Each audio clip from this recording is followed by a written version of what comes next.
na-deploy na at yung remaining ay aayusin to make sure na magagamit yan ng ating MRT system bago matapos yung kanyang termino. So nakita naman natin yung parang practical aspect na yung mga nandiyan na konting ayos na lang o konting reconfiguration na lang ay pwede nang i-deploy, ayusin natin. Yung mga projects na mas kumbaga ay within 3 years ay kayang tapusin, gaya na-mention niya yung Cavite Bataan, make sure na matapos na maayos. Pero nabanggit din ng ating Pangulo yung safeguards, no? Gusto niya na maayos, kumbaga yung panuntunan ay masusunod. So hindi lang yung timely completion kundi yung safety, security ng mga mananakay, yung gagamit ng mga infrastruktura niya. So tingnan natin sa susunod na 3 taon kung yung mga nabanggit niyang mga low hanging at easily executable, implementable ay matatapos nga. Okay po. Ayun po. Maraming salamat muli pa, Professor Lucio, no, sa oras po ninyo at magandang gabi po. Magandang gabi, Bombo Marian, at mabuhay ka at ang iyong programa. At mga kabombo, yan po no, si Professor Lucio Pitlo III, or isa po ano, sa mga security analyst na madalas din po natin na nakakapanayam dito po ano, sa ating mga palatuntunan tungkol po sa usapin ng foreign policy at ganoon na rin mga kabombo no, yung usapin nga sa seguridad at ganoon na rin ano, yung mga panlabas na interaction po ano, ng ating bansa mula po sa iba't ibang mga bansa. And isa nga sa mga na-mention doon kanina ni Professor Lucio, na kung titignan ano, doon nga raw sa naging State of the Nation Address or SONA ni President Ferdinand Bongbong Marcos Jr., medyo mas manipis nga raw sa ngayon ano, yung mga nabanggit niya when it comes to foreign policy, foreign affairs, at sa foreign security ano, ng ating bansa. Kung ito naman ay ikukumpara no, nung kanya pong pangatlong State of the Nation Address or SONA. At may mga in-expect na lamang raw sila bilang mga foreign affairs and security analyst na sana ay mas in-expound ano, ng Pangulo, especially dun sa mga naging recent na visit or pagbisita nga ni President Ferdinand Bongbong Marcos Jr. sa iba't ibang mga bansa. And isa na rin dito mga kabombo ay medyo nakulangan nga rin daw ano, si Professor Lucio na sa mga binanggit ng Pangulo pagdating po sa usapin sa West Philippine Sea. Bagamat na-acknowledge nga raw nila yung bibigay naman ng Pangulo ano, ng mga nagawa ng kanyang administrasyon sa effort mga kabombo no, ng ating pong mga otoridad, lalong-lalo no, sa pagtitiyak ng atin pong pagmamay-ari dyan po no, sa ating mga territorial seawaters tulad nga po ng West Philippine Sea. Pero dito nga para kay Professor Lucio, no, kung kanila namang titignan itong tatansyahin ano, itong pang-apat na State of the Nation Address or SONA ni Pangulong Ferdinand Bongbong Marcos Jr. ay medyo mas maliit nga raw ngayon ano, yung mga nailatag ni President Marcos Jr. kumpara dun po ano, sa kanyang nagdaang SONA. At marami nga raw silang in-expect, isa na rito yung or banggitin ng Pangulo yung tungkol po sa taripa na nabawas nung kanyang huli lamang, 'di ba, na pagtungo sa Estados Unidos at kung saan personal niya na nakausap at nakapulong si US President Donald Trump. At kung matatanda natin, merong 1% mga kabombo no, na nabawas po doon sa naunang ipinataw sa atin na taripa. From 20% naging 19%.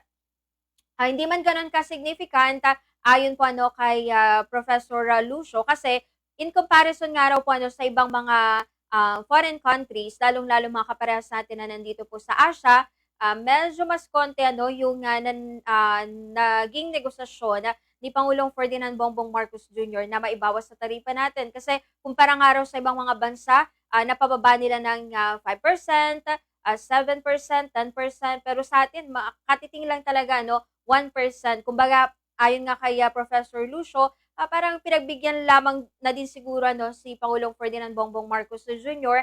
dun sa negotiation ng taripa with the United States of America para of course siguro hindi rin masayang aniya yung naging pagbisita doon ni Pangulong Ferdinand Bongbong Marcos Jr. Pero kung babalikan natin kamakailan yung mga naging statement ni Pangulong Marcos nung pagkatapos nung kanila pong pagpupulong ni Trump, binanggit nga niya na para sa kanya ay significant na pinagbigyan nga raw tayo ng Estados Unidos na mabawasan po ng kahit na 1% yung ipapataw po ng mga taripa sa atin dito sa Pilipinas. Kasi magkakaiba naman tayo, 'di ba? Merong mga bansa na parehas sa ating nauna 20%, pero nung sila po ay nakipagnegosasyon, yung mga leaders, nung mga nasabi pong mga bansa, ay parehas din naman natin napababa. Yun nga lang, sa ibang mga bansa, mas mababa sa kanila. At yung iba nga, parang pinaka-minimum is 4 to 5% yung nabawas po nga taripa. Pero sa kabuuan, ang kay Professor Lucio ay nailatag naman ng Pangulo yung kanyang mga naisin pagdating po sa pagpapatibay ng ating foreign policy sa Pilipinas. Oras natin mga kabombo ay meron po tayong 17 minuto bago po alas 8 ng gabi. Yan po ating Philippine Standard Time. At samantala, ayan, mamaya po sa ating pagpapatuloy, dako naman natin mga kabombo, itong iba pa po sa ating mga balita. So, mga balita po sa ating lokalidad. Makalipas muna ang ilang mga paalala. Mga tips sa tamang paghahawak ng pera. Malaki man o maliit ang iyong kinikita, ang tamang paghawak ng pera ay isa sa mga pinakamahalagang bagay na dapat matutunan sa buhay. Maraming paraan para simulan ito. Kaya na lamang ng palawigin ang iyong financial literacy, magkaroon ng financial goals, gumawa ng budget, bayaran ang lahat ng utang, at higit sa lahat, huwag kalilimutang maglaan para sa sarili. Congratulations sa isa sa mga studio winners ng Swerte sa Palengke ng Bombo Radio at Star FM. Maraming salamat sa 4,000 pesos na aking napanalunan sa second studio draw ng Swerte sa Palengke 2025 ng Star FM at Bombo Radio. Gumamit ako ng proof of purchase na Birch Tree. May gagamitin na akong pambili ng groceries at bigas. Sali na rin kayo mga kabombo para manalo tulad ko. Ako si Rachel Biernes ng Nalsyan, Bacayao, Calasiao, Pangasinan. This is Bombo Radio Philippines, the number one and the most trusted source of news and information. Basta Radio, Bombo!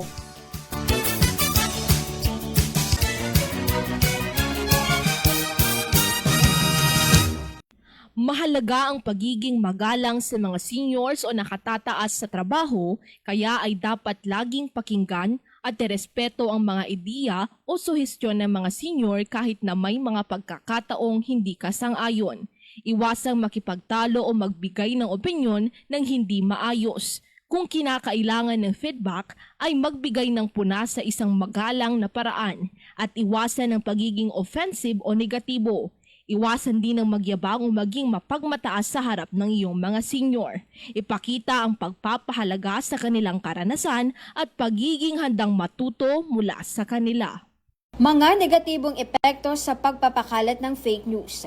Kapag lunod sa fake news at disinformation ng isang tao, hirap o hindi nakagagawa ng tamang desisyon dulot ng psychological impact ng mga nababasa at nakikita online. Maaari din itong makapahamak ng buhay, maghiwalay ng mga tao batay sa kanilang pananaw at magdulot ng karahasan at kawalan ng tiwala sa mga institusyong panlipunan. Malaki din ang epekto nito sa paghalantad sa fake news lalo na ang mga inaabot ng 4 hanggang 8 oras mahigit na expose dito. Mga natural na paraan sa problema sa hair fall o nalalagas na buhok. Paggamit ng olive oil na mabisang lunas sa hair loss sa pamamagitan ng pagmasahe nito sa anita. Ang katas ng orange castor oil at aloe vera gel ay mabisa ding gamot sa nalalagas na buhok. Maging banaya din sa pagsusuklay at iwasan ang masikip na hairstyle na umahatak sa buhok at piliin ang maluwag at komportableng mga estilo na nagbibigay sa buhok ng puwang upang makahinga. Ang pag-iimbita ng mga mahal sa buhay sa isang salo-salo ay itinuturing na isang makabuluhang paraan ng pagbibigay sa kanila ng halaga. Sa pamamagitan ng imbitasyong ito, ipinapakita natin ang ating pagmamahal at pagpapahalaga sa kanilang presensya at papel sa ating buhay. Ang ganitong okasyon ay hindi lamang isang simpleng pagtitipon, kundi isang pagkakataon upang makapagkwentuhan, magtawanan at magsama-sama habang pinagtitibay ang relasyon at koneksyon sa isa't isa. Upang hindi mabiktima ng panluloob sa bahay, isa sa mga pinaka-importanting gawin ay ang pag-iwas sa pag-post sa social media. Ilan sa mga dapat gawin ay ang mga sumusunod. Iwasan ang pag-post ng mga personal na impormasyon sa iyong account gaya na lamang sa Facebook, Instagram, Twitter at iba pang social media platforms. Iwasan ang labis sa pagbabahagi ng mga mamahaling personal item o gamit na iyong nabili.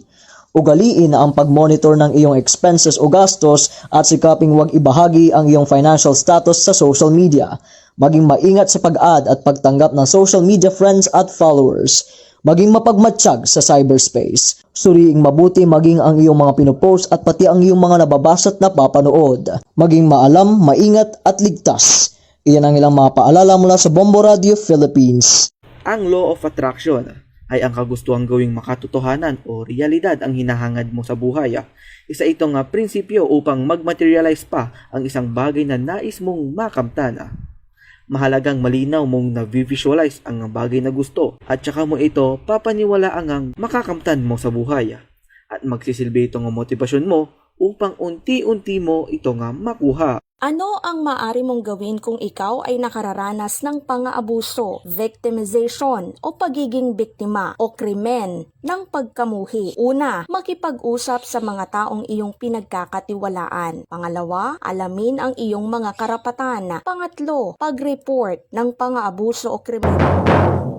Mga kabombo, ang oras po natin ay meron po tayong 11 minuto bago po mag-alas 8 ng gabi. At samantala, sa atin naman pong pagpapatuloy, dakuhan po muna natin mga kabombo ang mga hatid na ulat ng ating pong mga kasamahan mula sa labas ng ating pilan mula kay Bombo Justin Ramos. At may kaugnayan naman ito sa Municipal Disaster Risk Reduction and Management Office o MDRMO sa bayan ng Mangaldan ay full alert pa rin sa monitoring ng sitwasyon sa kanilang bayan. At etong Angalacan River nananatiling nasa normal na level pa rin. Alamin natin ang mga kompletong detalye nito. Bombo Justin, please kami. Tuloy-tuloy pa rin ang trabaho ng Municipal Disaster Risk Reduction Management Office sa bayan ng Mangaldan para tiyakin ang sitwasyon ng mga residente. Kasabay ng mahigpit na monitoring, tumutulong din ang kanilang team sa pamamahagi ng relief goods sa mga residenteng naapektuhan ng masamang panahon. Sa initial na assessment, wala namang malawakang pinsala sa mga kabahayan, maliban na lamang sa ilang bahay na natabunan ng mga punong kahoy. Ayon kay Rodolfo Corla, ang head ng MDRRMO Mangaldan, lumambot ang lupa sa ilang bahagi ng bayan kaya't madaling bumigay ang mga ugat ng puno na unang tumumba. Isa rin sa mga binabantayang lugar ngayon ay ang Angalacan River. Sa kabila ng pagtaas ng tubig, hindi naman ito umabot sa delikadong level kaya't hindi na kinakailangan magtaas ng alert level ang bayan. Samantala, nasa ilalim ng state of calamity ang bayan. At dahil dito, puspusan ng pagbibigay ng tulong ng lokal na pamahalaan mula sa pagkain hanggang sa iba pang pangunahing pangangailangan. Habang patuloy ang pag-ulan, nananatili namang naka-alerto ang Municipal Disaster Risk Reduction Management Office para agad makaresponde kung kinakailangan. Membro ng Disaster Council, lalo na kanina, nandito sa office ng MDRRM. Continuous monitoring ang ginagawa po namin at pati yung mga yung mga river system po natin na talagang minomonitor po namin kung lumalalim siya, inaabot yung mga maritime level goods po namin. Okay? Yes po, sir. So sa ngayon, sir, ano na po, bukod po sa mga monitoring, sir, ano po yung mga ginagawa po natin ngayon? Yes, ang ating mahal na mayor ay since dineklaraan niya po ang ating pong ang state of calamity, ay continuous po ang pamimigay doon sa affected population ng substansya ng relief goods. doon sa mga kuan. At tapos na rin po kaming nag-assess sa affected population ng mga farmers po natin, yung cause of damage ng ating pong mga magsasaka, at cause damage din po ng mga limang partial damage na houses. Pasalamat tayo, wala tayong infrastructure damage dito sa mga Aldan kasi wala namang hangin, puro heavy rainfall from yellow to red warning rainfall ang ating pong natatamasa, at hindi naman dire-diretsong umuulan kundi paminsan-minsan from light to moderate, then moderate to heavy rain. So yan po ang aming pong binabantayan. Sa ngayon, tinitignan po namin sa monitoring ang bagyong Sikrosa ay pataas po siya, hindi na po siya makakapasok sa Philippine Area of Responsibility kasi inihigop na po siya ni Typhoon. Isa yung area na kanilang pinupuntahan sa extreme northern Luzon. Okay.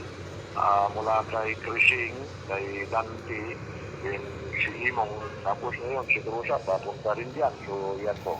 Meron po tayong 5 bahay na damage due to southwest monsoon. At yung southwest monsoon na yun ang siyang nagbigay ng heavy rainfall. Kaya yung puno ng mga mangga na yan, yung tumagan sa mga kabahayan, ay medyo sumubra ang basa hanggang sa ilalim ng kanilang mga puno, kaya natumba sila. Yun, ginamitan po namin ng chainsaw sapagkat talagang kinakailangan. So yun, isa po dyan yung kasama namin dito sa LGU na empleyado po ng Business Licensing Section na taga-barangay Tabag. Yun po, nasa partial damage. Yes po. Sa Designated Evacuation Center na main po namin dito sa may 3rd floor ng municipal building, wala pong nag-evacuate dito. Doon lang sa Barangay Anulit na nai-report, mayroon pong 3 na nag-evacuate doon sa ating pong Designated Evacuation Center na Barangay Hall. At yung another 3 naki-evacuate na lang sa kanilang magulang. Isang pamilya lang yung isang pamilya. Opo. Okay, naman yung naobserbahan po namin kasi due to ang bayan ng Mangaldan ay umaasinso, develop. Kaya lahat ng nagpapatayo ng structure, yung mga establishment, okay, yun po, nalalagyan kasi ng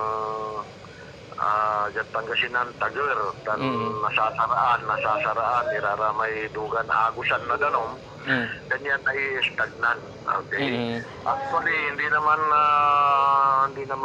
umaapaw ang tubig ng amin pong Angalacan River. Siya yung pinakamalaking main river po namin na kapag yan ay umapaw, talagang mababaha buong munisipalidad ng Mangaldan. Pero malayo siya. Sa water level gauge po namin, from normal to alert, okay? Hindi niya maaabot yung pinakagitna ng full evacuation. Okay? Nasa una normal, tapos moderate, tapos hanggang umabot ng alert, tapos full. So wala talaga. Yes po, sir. Lipat lang nung isang araw na biglang tumaas ang tubig. Pumunta ako ng madaling araw, inobserbahan ko lahat, medyo nasa magandang ang level ng ating water level gauge. Nung mga alas 10 hanggang alas 11, biglang tumaas, umapaw, pero hindi naman masyado. Yun pala, nung tumawag ako sa province o Pangasinan, ay kung nagpakawala ang San Roque Dam o ano pa mang dam, ay hindi naman pala sila nagpakawala, kundi yung tubig na nagbigay ng malaking volume sa Angalacan River ay yung tubig ulan na nanggaling sa upstream po natin, galing sa highland. Okay? Tulad kung sa Baguio, yun, na kabundukan. Yun po. Nasa normal na po yung Angalacan River po natin sapagkat mabilis po naman ang pag-agos. Saka isa pa, halos mayroon na pong diki ang Angalacan po natin from Mapandan to San Fabian. Halos, maigsi na lang ang hindi na natatapos. So, mahirap nang umapaw ang tubig talaga ng Angalacan River. Ayun, paalala ko naman sa ating mga kababayan at Kapangasinan, okay, lagi po tayong mag-ingat, maging alerto at aktibo para malayo tayo sa peligro. Ang ating pong pamilya, ingatan po natin at huwag po tayong magbabad sa ulan sapagkat mahirap po ang magkasakit. Yan lang po ang paalala ko po sa ating po mga kababayan at maraming salamat. Para sa programang Zona Libre, Patrol numero 4. Bombo Yasin Ramos nag-uulat. This is Bombo Radio Philippines, the number one and most trusted source of news and information, Basta Radio. Bombo!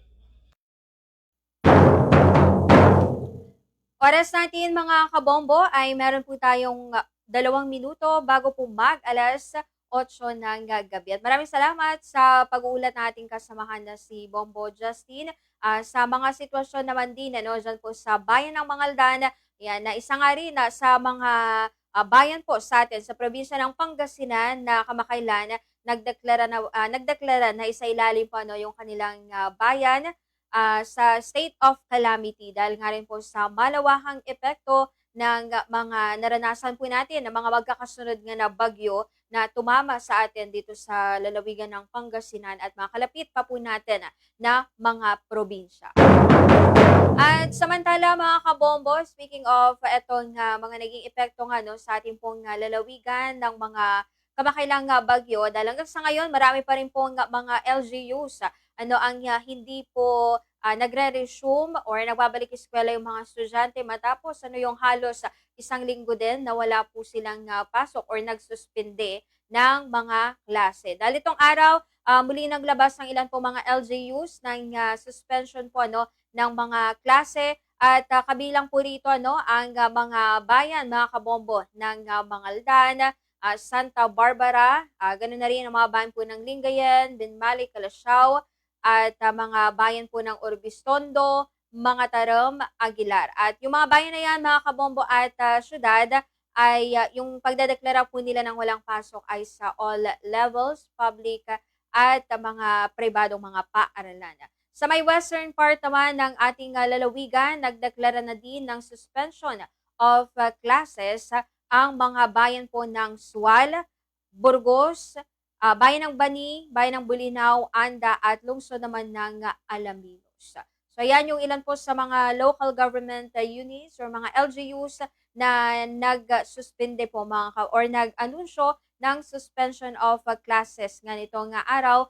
Bunsod mga kabombo ng epekto pa rin ng mga magkakasunod nga na bagyo na tumama naman dito sa atin pong lalawigan. At ang bayan po pala mga kabombo ng Basista ay nag-anunsyo na din ng suspension of classes sa kanilang bayan. Ngunit para lamang po ito up to high school sa mga public and private na mga paaralan. So nangangahulugan hindi all levels po yung suspension of classes sa bayan po ng Basista dahil hanggang elementary o daycare, elementary hanggang high school lamang yung wala pong pasok. So nangangahulugan yung mga pumapasok po sa kolehiyo ay hindi po suspended yung kanilang pasok dyan po sa bayan ng Basista. Yan mga kabombo, in case maya-maya na meron po mga local government units or mga LGUs pa na mag-anunsyo po ng suspension of classes,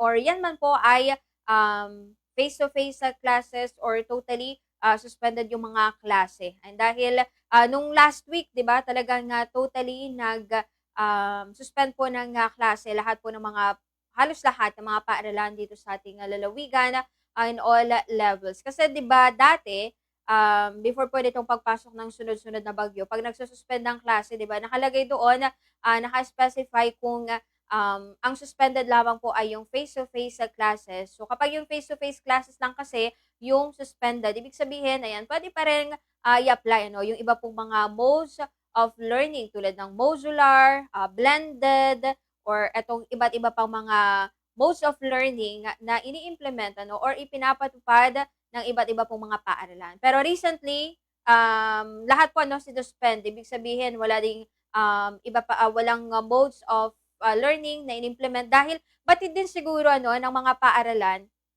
or ng mga school heads yung pinagdadaanan po ng mga estudyante nila, ganun na rin sa mga guro. Kasi halimbawa, kung sa bayan ng Kalasyaw, andito sa lungsod po ng Dagupan, hindi mo or hindi sinuspend ng mga local government units or ng mga chief executives nila yung face-to-face classes. So, ibig sabihin, pwede pa rin modular classes, blended learning, at kung ano man po yung ina-apply po nila na pamamaraan ng pag-aaral kung hindi ma-implement yung face-to-face. Kaso nga lang, paano makakapag-aral yung mga estudyante, di ba, na lubog po yung kanilang mga bahay sa baha, di ba? Paano kung yung sa lugar nila wala pong kuryente hanggang sa ngayon, hindi pa nire-restore ng mga kinaukulan dahil medyo delikado pa dahil mataas ngayong tubig.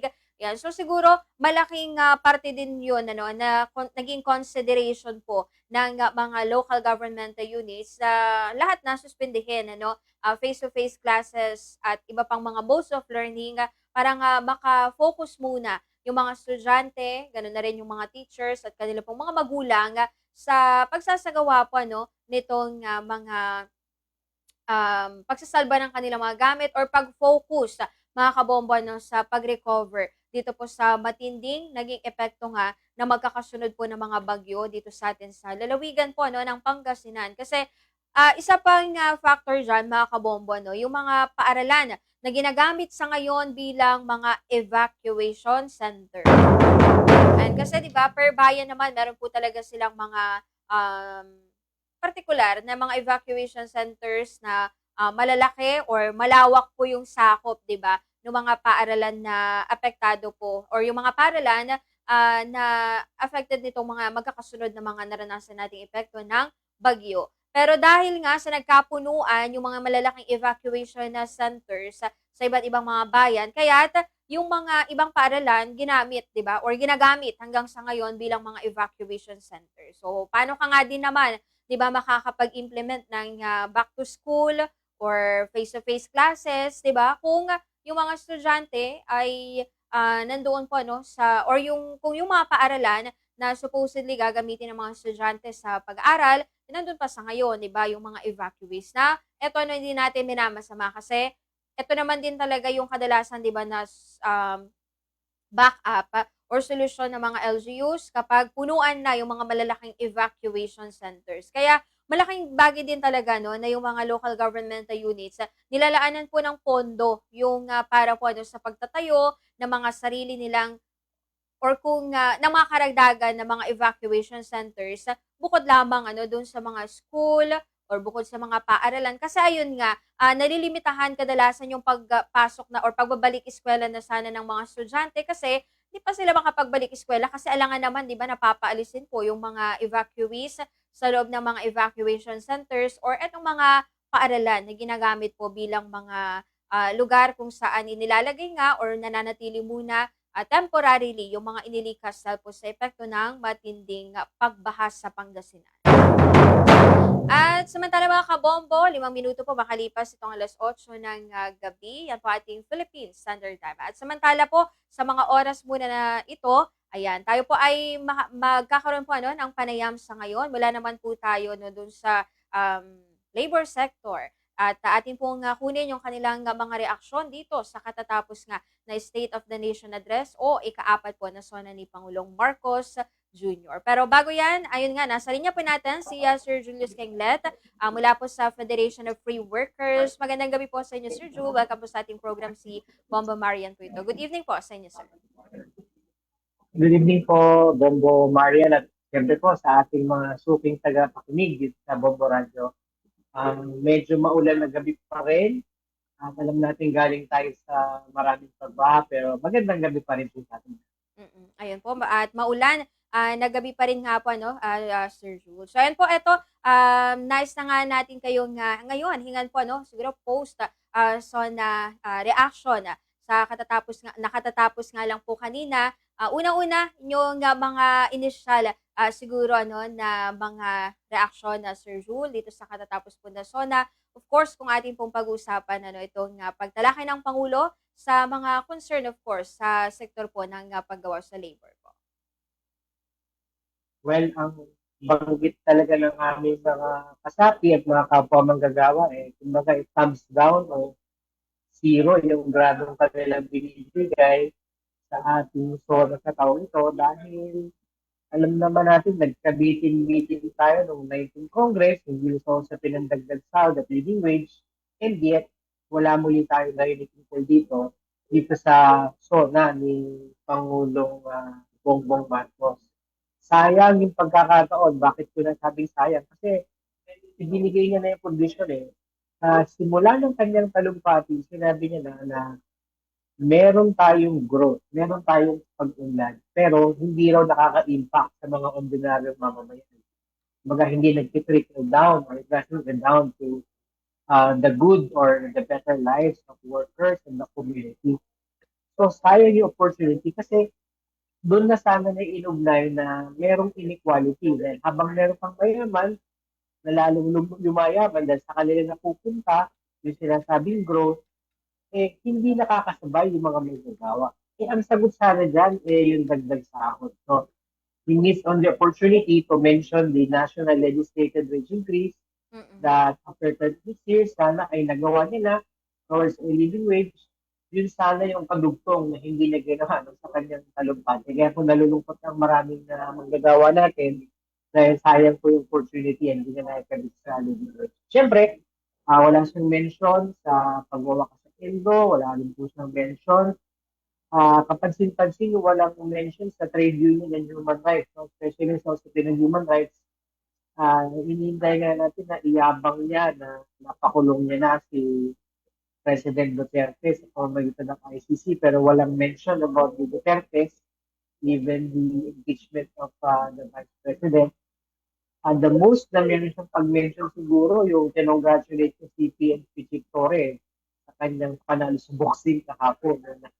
Nanalo siya by default dahil wala yung kalaban si Bastre. So, lungkot, pagkalumo, at pagkasayang. Yan ang general feeling ng mga manggagawa, hindi sa SONA.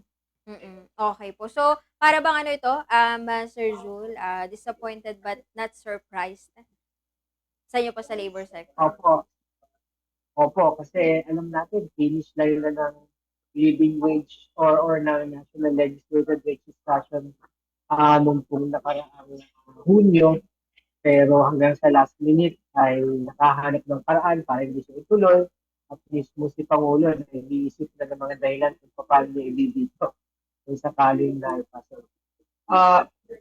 Merong ilang mga promising sa kanyang mga speech, no? Tulad na sinasabi niya na he is looking for more jobs dahil marami tayong mga critical minerals, nandiyan yung investments dapat sa energy, transportation, na magiging source ng jobs. Yung problema lang natin dyan, siyempre, mukhang hinahanap na exclusively ito sa foreign direct investment at hindi sa pamamagitan ng pag-develop ng ating local industries. Kasi while nag-invite siya ng mga foreign investors, the most he said about supporting local industry ay particular lamang sa pagbibigay ng dagdag capital counting support sa micro, small and medium enterprises. Wala siyang mention, for example, sa pinag-extractives o ng critical minerals. Wala siyang mention na tayo na magde-develop yan para hindi na kailangan pang i-export sa Japan at China yung pong ating nabubungkal na namimina rin sa Pilipinas. Sayang, again, sayang yung opportunity na yun. We would have wanted na ang investments at ang tulong sa mga negosyante ay na ihayag niya bagkos ay dependence sa foreign investments na naman mauwi yung economic progress. Okay po. Sa di po ba, marahil po, Sir Jules, sa reason or dahilan na hindi masyadong nabanggit ng Pangulo yung mga prioridad niya sa labor sector ay dahil po hindi ganong karami or hindi ganon na kalaki sa ngayon yung naiambag pagdating po sa pagpapadami po ng or pagpapataas ng porsyento po ng pagkakaroon ng trabaho sa atin sa Pilipinas po, sir. Well, yun na nga yun eh. Kasama kasi sa niyabang yun una, maliban sa growth, sinasabi niya ay 4%, 3% na lang hinahabol sa labor force na walang trabaho. Pero hindi naman niya binanggit yung underemployment. Kasi yun po yung sintomas na na available naman yung mga trabaho, hindi lang talaga nabibigyan ng sapat na tao yung mga manggagawa. Yun din po yung nagsasabi na maraming manggagawa, sobrang nag-isipag sa trabaho pero kulang pa rin ang kinikita, kaya napipilitan kumuha ng dagdag na pagkakakitaan. So, he could have provided direction. He could have provided the landscape para po makapagbigay ng para gawing disente itong mga trabaho na nililika. Pero na-miss po na opportunity to do that. At least sa zona na ito. Or again, sa zona na ito. Like other zonas before this one. Okay po. So, do you think rin po, Sir Jul, na dito po sa, or siguro how will you compare po yung recent na or before ditong sonang ito ni President Ferdinand Bongbong Marcos Jr., mas marami ba yung, or meron ba mga nabanggit before in comparison po dun sa kanyang kaapat na sona sa ngayon when it comes dun nga po sa usapin sa labor sector po? Well, sa totoo po ay 3 taon na po siyang walang sinasabi talagang konkreto para sa mga magsagawa. Liban po dun sa nabanggit niya na Tesla, liban dun sa banggit niya na integrate na rin yung Tibet sa senior high school education at saka po yung pagbibigay ng ilang mga dagdag na scholarship. These are not necessarily new. Ito na rin po yung bulto ng kanyang programa noon. Nung pong nakaraang taon, although hindi sa SONA, pero sa Labor Day, ang nabanggit niya ay ipapasa sa mga wage boards yung pong dagdag sahod. Pero ngayon, there was no mention at all. Wala po mention at all tungkol sa wages. Tapos kapag pagsin din po, na, well, una, puri-puri naman po yung banggit sa health, na pwede na raw tayo makapagpa-dialysis at even kidney transplant na libre sa mga nangangailangan. Zero billing ka na rin sa hospital na public. Although this is not necessarily new kasi kahit panahon pa ni Pinoy at ni Duterte, matagal na pong patakaran talaga dapat yung zero billing o hindi lang talaga na Pero inulit po yan, sinasabi niya, so maganda po yan.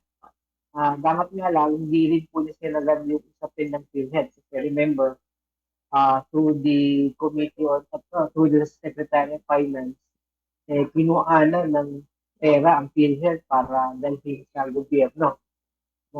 Ilang beses nga po na sinasabi na parang baliktad. Halip na gobyerno nagpupondo ng kalusugan, ng social protection, yung pang social protection institutions na di umano ay may kinita ay siya pang nagpupondo sa investment project ng gobyerno. So, doon po tayo nakukulangan. Sana sinabi niya, hindi niya na uli gagalawin yung pondo ng PhilHealth, nadadaglagan pa na yan, na sana wala na rin dagdag na contribution sa SSS at bagkos yung SSS pa ang bibigyan niya ng subsidies. So, lalo yan naman po natin, galing po tayo sa baha, galing tayo sa bagyo. Ang daming mga manggagawang hindi nakapagtrabaho in araw. So, wala po silang pinita, yung ng Mindoro, yung buong isla daw po ay wala namang makain. Kahit may pera, wala namang makain. So, sana po ay meron po tayo natatanging atensyon na binigay sa social protection dahil dyan po pwedeng bumunot yung mga manggagawa sa kanilang pamilya. Kung hindi po sila makapagtrabaho dahil sa bagyo o ulan o baha ng naranasan natin o kung pagdating na naman tag-init, meron naman tayo heat stress, hindi rin makapagtrabaho dahil sobrang init. Doon po sana tayo bubunot sa social protection nila. Pero dahil walang dagdag na support ang nabanggit, patungkol dyan, sayang agad po yung opportunity. Kinakailangan natin ng tinatawag na climate action. hindi po nakapagsalita patungkol. Ito naman, sunod naman po nating pag-usapan din po, no? Bagamat ito, pangkalahatan naman po ito, no, Sir Jules, usapin po ng budget. At tanong lang natin, napatayo din po ba kayo at napapalakpak po, no, Sir Jules, dun sa pagbanggit ng Pangulo na kanyang haharangin po ang kung ano man pong mga budget insertions po? Ay, sana po, totoo po yung kanyang ibinabanggit, no? Lalo po yung patutsada siya sa mga flood control projects na kung hindi man subpar ay non-existent o guni-guni lang ng mga flood control projects. Maganda po yung binanggit niya. Parang papasok pa siya sa name and shame campaign, no? Listing down all of these projects and publishing for the public to know kung alin din naman those projects lang o nilalang yung mga proyekto. Magandang hakbang po yan patungkol sa good governance at pag-address ng corruption. Sana po ay matuloy talaga yan at kapag po nagawa po ng pogi point po yan sa gobyerno. At the same time, syempre po, yung accountability dapat hindi lang ngayong taon lang yan. Kasi po lahat ng pagbumalabis nung nakaraang 3 taon na kanyang saklaw, dapat po ma-address na. Siyempre, kasama na po dyan yung sobrang budget. Specifically, yung confidential funds na nakuha ng BP. Dapat po, masaklaw po yan ating pagsisinasat, investigasyon. Maging yung mga ayuda ng mga nakaraang taon hindi naman sa corpus na punta pinangalanan lang ng mga congressman at senador kung sino sila makinabang dyan. Forma naman talaga ng corruption. So, dapat ma-address din po yan. Both yung in the future, tulad ng kanyang commitment, lahat po ng uri ng corruption at tuwalian na nangyari in the past year. Okay po. At bukod po doon, Sir Jules, doon sa wala nga pong nabanggit ang Pangulo pagdating po sa labor sector, meron pa po ba kayong mga in-expect din na sana, no? Or parang inantay na ma-mention ng Pangulo kasi ilan dun sa parang mga nasa unang checklist ng iba pong mga grupo or mga organisasyon na wala pong nabanggit ang Pangulo tungkol po sa West Philippine Sea, tungkol po doon sa kamakailan, International Criminal Court o ICC, and of course yung mga reason po na iniuugnay sa mga maaring posibilidad ng political crisis po sa ating bansa, sir. Totoo po. Dahil pabayaran po talaga namin na sana nabanggit niya, na-feel naman namin, may case siya na magsalita tungkol dito sa usapin po ng human rights. Kasi dyan na sana niya kinuha yung pagkakataon para sabihin ng iba ako sa administrasyon ng Duterte na may war on drugs na naglinis kahit bilang war on food. Iba ako na may patokhang na walang batayan sa papakulong. Pero hindi po niya yung ginawa. Sayang, kung naulit po yung pulisiya na yan, kung nabanggit po na we're done with that, we're done with red tagging, it also sends a message to his own security forces, mga AFP, hindi nagsasabi na hindi natin dapat ginagalaw yung mga mayan, lahat ay may dapat makamit na due process, tingin man natin, criminal na siya o hindi pa. Sayang po yung pagkakataon. Inabanggit lang po na kanina ay Congrats General Torre sa kanyang pagkapanalo sa boxing. Pero wala pong direktang pag-atake sa violence, harassment, and human rights violations associated to with the previous administration. Okay po. So, siguro, masasabi niyo na lang po, Sir Jules, kung meron ba, masasabi niyo parang pinaka-significant din na mention si President Ferdinand Bongbong Marcos Jr. Or parang pinaka-essential dun sa na-mention niya sa mga nilatag niya na bahagi po or parte ng kanyang ika-4 po na SONA, sir? Well, in fairness, maganda po yung nabanggit niya on education. May commitment siya na patuloy ang libreng edukasyon sa public system natin hanggang koleyo. Ito yan. At yung nabanggit po niya na meron na rin intervention ng early childhood development, ECCD, at magpapalawak siya ng mga daycare centers, bibigyan ng sapat karampatang benepisyo. Mga overwork, overloaded, nag-overtime ng mga guro. Positibo po yan. Sana po mangyari po talaga yung kanyang commitment na yan at malaking tulong po yan sa ating education system. Again, I also mentioned about the health, no? Dapat nga lang, next education, kung saan nagbanggit siya na kanyang aalagaan yung mga teacher dahil mababayaran yung mga overtime at hilimitahan yung pag-overload. Sa bahagi ng health sector, wala naman siya nabanggit patungkol sa mga health workers. Mahalaga po sa po yan dahil marami pa rin mga allowances sa mga health workers na utang pa ng nakaraang pandemya na hindi pa binibigay. Marami pa rin mga ospital na pinagkakautangan ng PhilHealth na hindi pa rin nababayaran, kaya nagkikanda patong-patong yung utang ng ospital, pati sa mismo kanilang mga magsawa. Medyo na-miss out po doon, so we also wanted to have that. So at least, kahit pa paano po, maganda naman po yung nabanggit niya patungkol din sa edukasyon at yung kalahati ng patungkol sa kalusugan. Kasi ngayon lang din siya nag-detalye to that extent yung patungkol sa education. So, we also wish him luck na sana po ay matupad. Okay. Siguro, last question po natin, Sir Jules. Ano pa yung mga expectation po ninyo, or maring inaasahan na dito sa natitirang 3 taon ni President Ferdinand Bongbong Marcos Jr. And para po sa inyo, is there enough time dito po sa remaining 3 years na ito ng kanyang administrasyon po with itong kanyang mga plano sa iba't ibang sektor po ng ating bansa? Well, una-una po, ang gusto natin sana ay magbago pa yung kanyang plano. Dahil kung wala po siyang nabanggit tungkol sa living wage, dapat mo bago magtapos itong session na ito ng Kongreso ay makapagpatupad po tayo ng kahit na legislative dagdag sahod man lamang. Kalawa, yun nga po, sana magtuloy-tuloy yung kaunting na simulan sa Office ng Human Rights. Isang hakbang lang po yung pagkaka-aresto ng ICC kay Pangulong Duterte, pero kailangan pa po natin ng hustisya para po dun sa 100 mahigit manggagawa na pinaslang simula po ng panahon ni Duterte, yung kasalukuyan.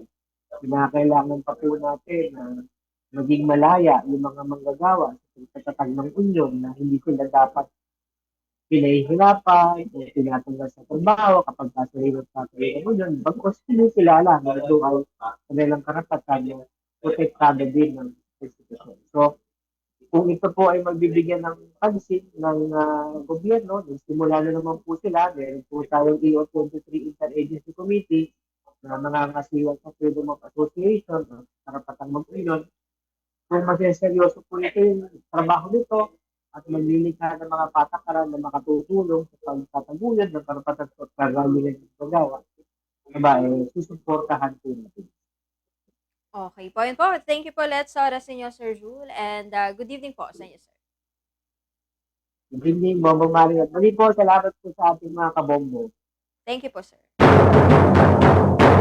At mga kabombo, ayan po si Sir Julius Kenglet mula po sa Federation of Free Workers, ang kanila pong Vice President tungkol sa reaction nga nila sa katatapos lamang kanina na ika-4 po na State of the Nation Address or SONA ni Pangulong Ferdinand Bongbong Marcos Jr. Ayun, sabi nga ni Sir Jules, disappointed but not surprised kasi hindi nga raw sila masyadong nag-expect na dahil the past 3 years ng panunungkulan ng Pangulo ay never nga raw niyang or never na nagkaroon ng prioridad sa sektor po ng paggawa or labor sector or kahit man lang makapaglatag po ng napakarami pong mga achievements or mga programa man lang sana sa sektor ng paggawa. Pero ganun pa man, marami nga raw silang sana inaasang magawa pa sa natitirang 3 taon ng panunungkulan ni President Ferdinand Bongbong Marcos Jr. up until 2028. And binanggitin kanina ni Sir Julius yung ilan sa mga masasabi naman nila somehow significant naman kahit papano na mga binanggit ng Pangulo sa kanyang SONA. Pero isang araw sa kanilang tututukan yung binanggit nitong si President Ferdinand Bongbong Marcos Jr. na pagpapanagot doon po sa mga meron pong involvement na sa pagbibigay po ng mga pondo mga kaduda-dudang mga inaaprobahang programa tulad nga ng flood control projects. Mamaya, mas tatalakayan pa natin yan mga kabombo dahil himay-himayin po natin mamaya yung ilan sa mga binanggit ni President Ferdinand Bongbong Marcos Jr. sa kanya nga pong katatapos na SONA. Makalipas po muna yan mga kabombo ng ilan pong mga pa. Toothache ang tawag sa pananakit ng ngipin na kadalasang nagmumula sa infected tooth cavity o ngipin na may impeksyon. Sundin ang mga sumusunod para makaiwas sa sakit ng ngipin. Una, kumain lamang ng sapat na matamis na pagkain. Ikalawa, ugaliing magsipilyo ng 2 beses araw-araw at gumamit ng toothpaste na merong fluoride. Ikatlo, ugaliin ang paggamit ng dental floss. Gumamit din ng mouthwash kung kinakailangan. Ikaapat, iwasan ng paninigarilyo dahil ito ay nakakalala ng mga sakit sa ngipin at gilagid. Mga negatibong epekto sa pagpapakalat ng fake news. Kapag lunod sa fake news at disinformation ng isang tao, hirap o hindi nakagagawa ng tamang desisyon dulot ng psychological impact ng mga nababasa at nakikita online. Maaari din itong makapahamak ng buhay, maghiwalay ng mga tao batay sa kanilang pananaw at magdulot ng karahasan at kawalan ng tiwala sa mga institusyong panlipunan. Malaki din ang epekto nito sa paghalantad sa fake news lalo na ang mga inaabot ng 4 hanggang 8 oras mahigit na expose dito. Pangarap mo bang mamuno o maging isang leader? Narito ang mga tips upang maging mabuting namumuno. Magkaroon ng malikhaing pag-iisip at malawak na pangunawa. Maging tapat at matapat sa iyong mga tungkulin. Maging mabuting tagapakinig, magbigay ng halaga sa mga opinyon at sa loobin ng inyong nasasakupan, pagmamalasakit sa kapwa ang pairalin, maging magandang ehemplo at modelo sa tamang pag-uugali. Ang pagiging maayos habang kumakain ay mahalaga, hindi lamang para sa sarili kundi pati na rin sa mga tao sa paligid. Umupo ng tuwid at huwag dumikit sa mesa. Ito ay nagpapakita ng magandang asal. Huwag magsalita habang may pagkain sa bibig. Maghintay na matapos ang subo bago makipag-usap. Iwasan ang pagiging maingay habang kumakain at huwag magdala ng hindi ka nais-nais na ugali sa mesa. Magpasalamat sa nagluto o nag-ayos ng pagkain bilang pagpapakita ng paggalang. Sa pamamagitan ng mga ito, hindi lamang tayo nagiging magalang, kundi nagiging magandang halimbawa rin sa iba, lalo na sa mga bata. Kailangan gumamit ng po at opo dahil ito ay bahagi ng kulturang Pilipino na nagtataguyod ng paggalang at magandang asal. Ang paggamit ng po at opo ay bahagi ng ating tradisyon at kultura. Ito ay nag-uugnay sa atin sa mga nakaraang henerasyon at nagtataguyod ng ating pagkakakilanlan bilang mga Pilipino. Ang paggamit ng mga salitang ito ay isang indikasyon ng pagiging magalang at may magandang asal na mahalaga sa pakikipag-ugnayan sa ibang tao.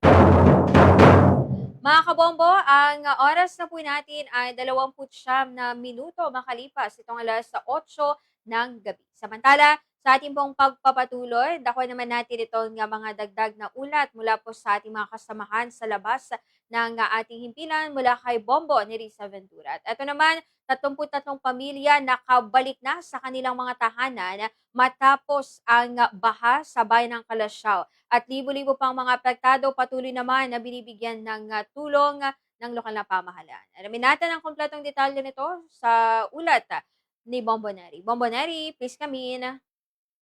Naglunsad ng malawakang operasyon ang Municipal Social Welfare and Development Office o MSWD ng Calasiao upang tugunan ang pangangailangan ng 27,860 na mga pamilyang naapektuhan ng matinding pagbaha matapos ang mga nagdaang bagyo, habagat at pag-apaw ng Marusay River. Ayon kay Social Welfare Officer 2 Susana April Katungal Pineda, sa bilang na ito, 295 na mga pamilya o 1,102 na mga individual ang inilikas at pansamantalang nanunuluyan sa mga evacuation center ng barangay at munisipyo. Sa kabuuan, 11 sa 24 na barangay ng bayan ang naapektuhan ng pagbaha. Ayon pa kay Pineda, ang mga evacuee ay binibigyan ng mga pagkain mula agahan hanggang hapunan, hygiene kits, damit, gamot at psychosocial interventions. Dagdag pa rito, ipinamamahagi rin ang family food packs mula sa iba't ibang ahensya gaya ng DSWD, mga party list, provincial government at ilang pribadong institusyon. Anya na mayroon ding mga sleeping kits at wheelchair na ibinigay para sa mga persons with disability o PWD. Katuwang umano ng MSWD sa operasyon ng mga volunteer na agad rumesponde upang tumulong. Sa ngayon, 33 pamilya o 130 na mga individual ang nakabalik na sa kanilang mga tahanan at inaasahang makakabalik na rin ang mga natitirang evacuees sa loob ng linggong ito. Tiniyak ng MSWD na magpapatuloy ang pagbibigay ng tulong base sa pangangailangan ng bawat pamilya upang matulungan silang makabangon at makarecover mula sa epekto ng kalamidad. Ayan po, dito po sa Kalasyaw, sa ngayon po ay may mga, yung ating mga apektadong mga kababayan, may mga nasa evacuation centers po tayo from dito po sa ating mga barangays at dito po sa ating bayan mismo. Sa total po, dito po sa bayan ng Kalasyaw, meron po tayong 27,860 na affected families. So doon po sa apektadong pamilya, meron po tayong 295 po na displaced. So ito yung mga evacuees po natin na nandito sa Kalasyaw Sports Complex. Yes po, doon sa ating mga displaced families po, ito po ay meron po tayong 1,102 individuals. Meron po tayong 11 barangays out of our 24 barangays po dito sa Kalasyaw. So, meron pong from Barangay Lasit, Talibao, which is yung talagang totally po na mataas po yung level po ng ating baha. Meron din po tayong from Poblacion East, Lumbang, Malabago, Nalshan, Banawang, San Miguel, and Longos. And of course, meron din from Barangay Cabon. Nag-start po kami last week pa po, nung nasa kataasan na po ng tubig, nung tumataas na po yung level ng ating Marusay River, last week po ng Monday, Tuesday, may mga recorded na po tayo ng mga displaced families. Sa ngayon po ma'am, meron pa lang po tayong 33 families or 30 individuals na bumalik na sa kanilang bahay. Though yung mga iba, majority pa rin po, or yung mga, meron pa po tayong 262 or 972 individuals na nananatili po dito sa ating evacuation center. Ayan po. So yung mga ating mga displaced families and individuals po, binibigyan po natin sila ng kanilang hot meals. Provided po ng LGU ang kanilang mga pagkain from breakfast to dinner. At the same time, nabigyan na rin po sila ng ating hygiene kit. Meron din po tayong pinaprovide ng mga psychosocial interventions like kumustahan, counseling sessions sa mga families to vent out po yung kanilang mga traumatic experience during yung ating pagbaha. And may mga volunteer na nagpupunta dito na nagpo-provide ng mga hot meals, ng mga damit, vitamins, and nagkakandak ng spiritual activities. And ang ating MSWDO staff and volunteers po ay nagkakandak din po ng mga child-friendly activities. Yes po, bali ang designated po natin na evacuation center is yung ating Kalasyaw Sports Complex. But then, meron din po tayong naitalang mga evacuees sa mga barangay, designated barangay evacuation center, and meron din po dito sa ating Latter-day Saints Church po dito sa Kalasyaw. Actually, yung ating mga barangay evacuation center, puno na po yung kanila evacuation center is in-accommodate na po natin dito sa ating bayan. Yes ma'am, bali yung dinidipidin po natin ngayon na family food packs po sa ating mga kababayan ay galing po yan sa iba't ibang ahensya maliban po dito sa ating lokal na pamahalaan. So, meron po tayong mga galing from DSWD, from Party List, meron din from Provincial Government of Pangasinan and other private institutions po na nagbibigay po dito sa atin. So, ang laman po basically ang laman po ng ating food packs ay rice, canned goods, may noodles, may coffee, may mga drinks din, energy drinks, mga ganun po ang laman ng ating family food packs. Yes po ma'am, lahat po ng dumarating po sa amin na naitatala po namin dito sa evacuation center, nabibigyan po namin sila ng sleeping kit. Actually po, ang ating mayor, kasama po ang ating mga department heads and councilors, mga sangguniang bayan and our MSWDO, nag-provide po tayo ng wheelchair sa isa nating kababayan na nangangailangan po, na nakita po natin na talagang kailangan po niya ang ating assistive device. Yes po, marami pong mga volunteers na nagpunta po dito sa bayan ng Kalasyaw, kaya malaki po yung pasasalamat po namin sa kanila na malaki yung ambag na naibigay nila sa amin na tulong para ma-rescue yung ating mga kababayan na na-stop na po sa taas ng tubig, na talagang yung mga lahat ng nag-request ay na-address po natin, na-rescue po nila.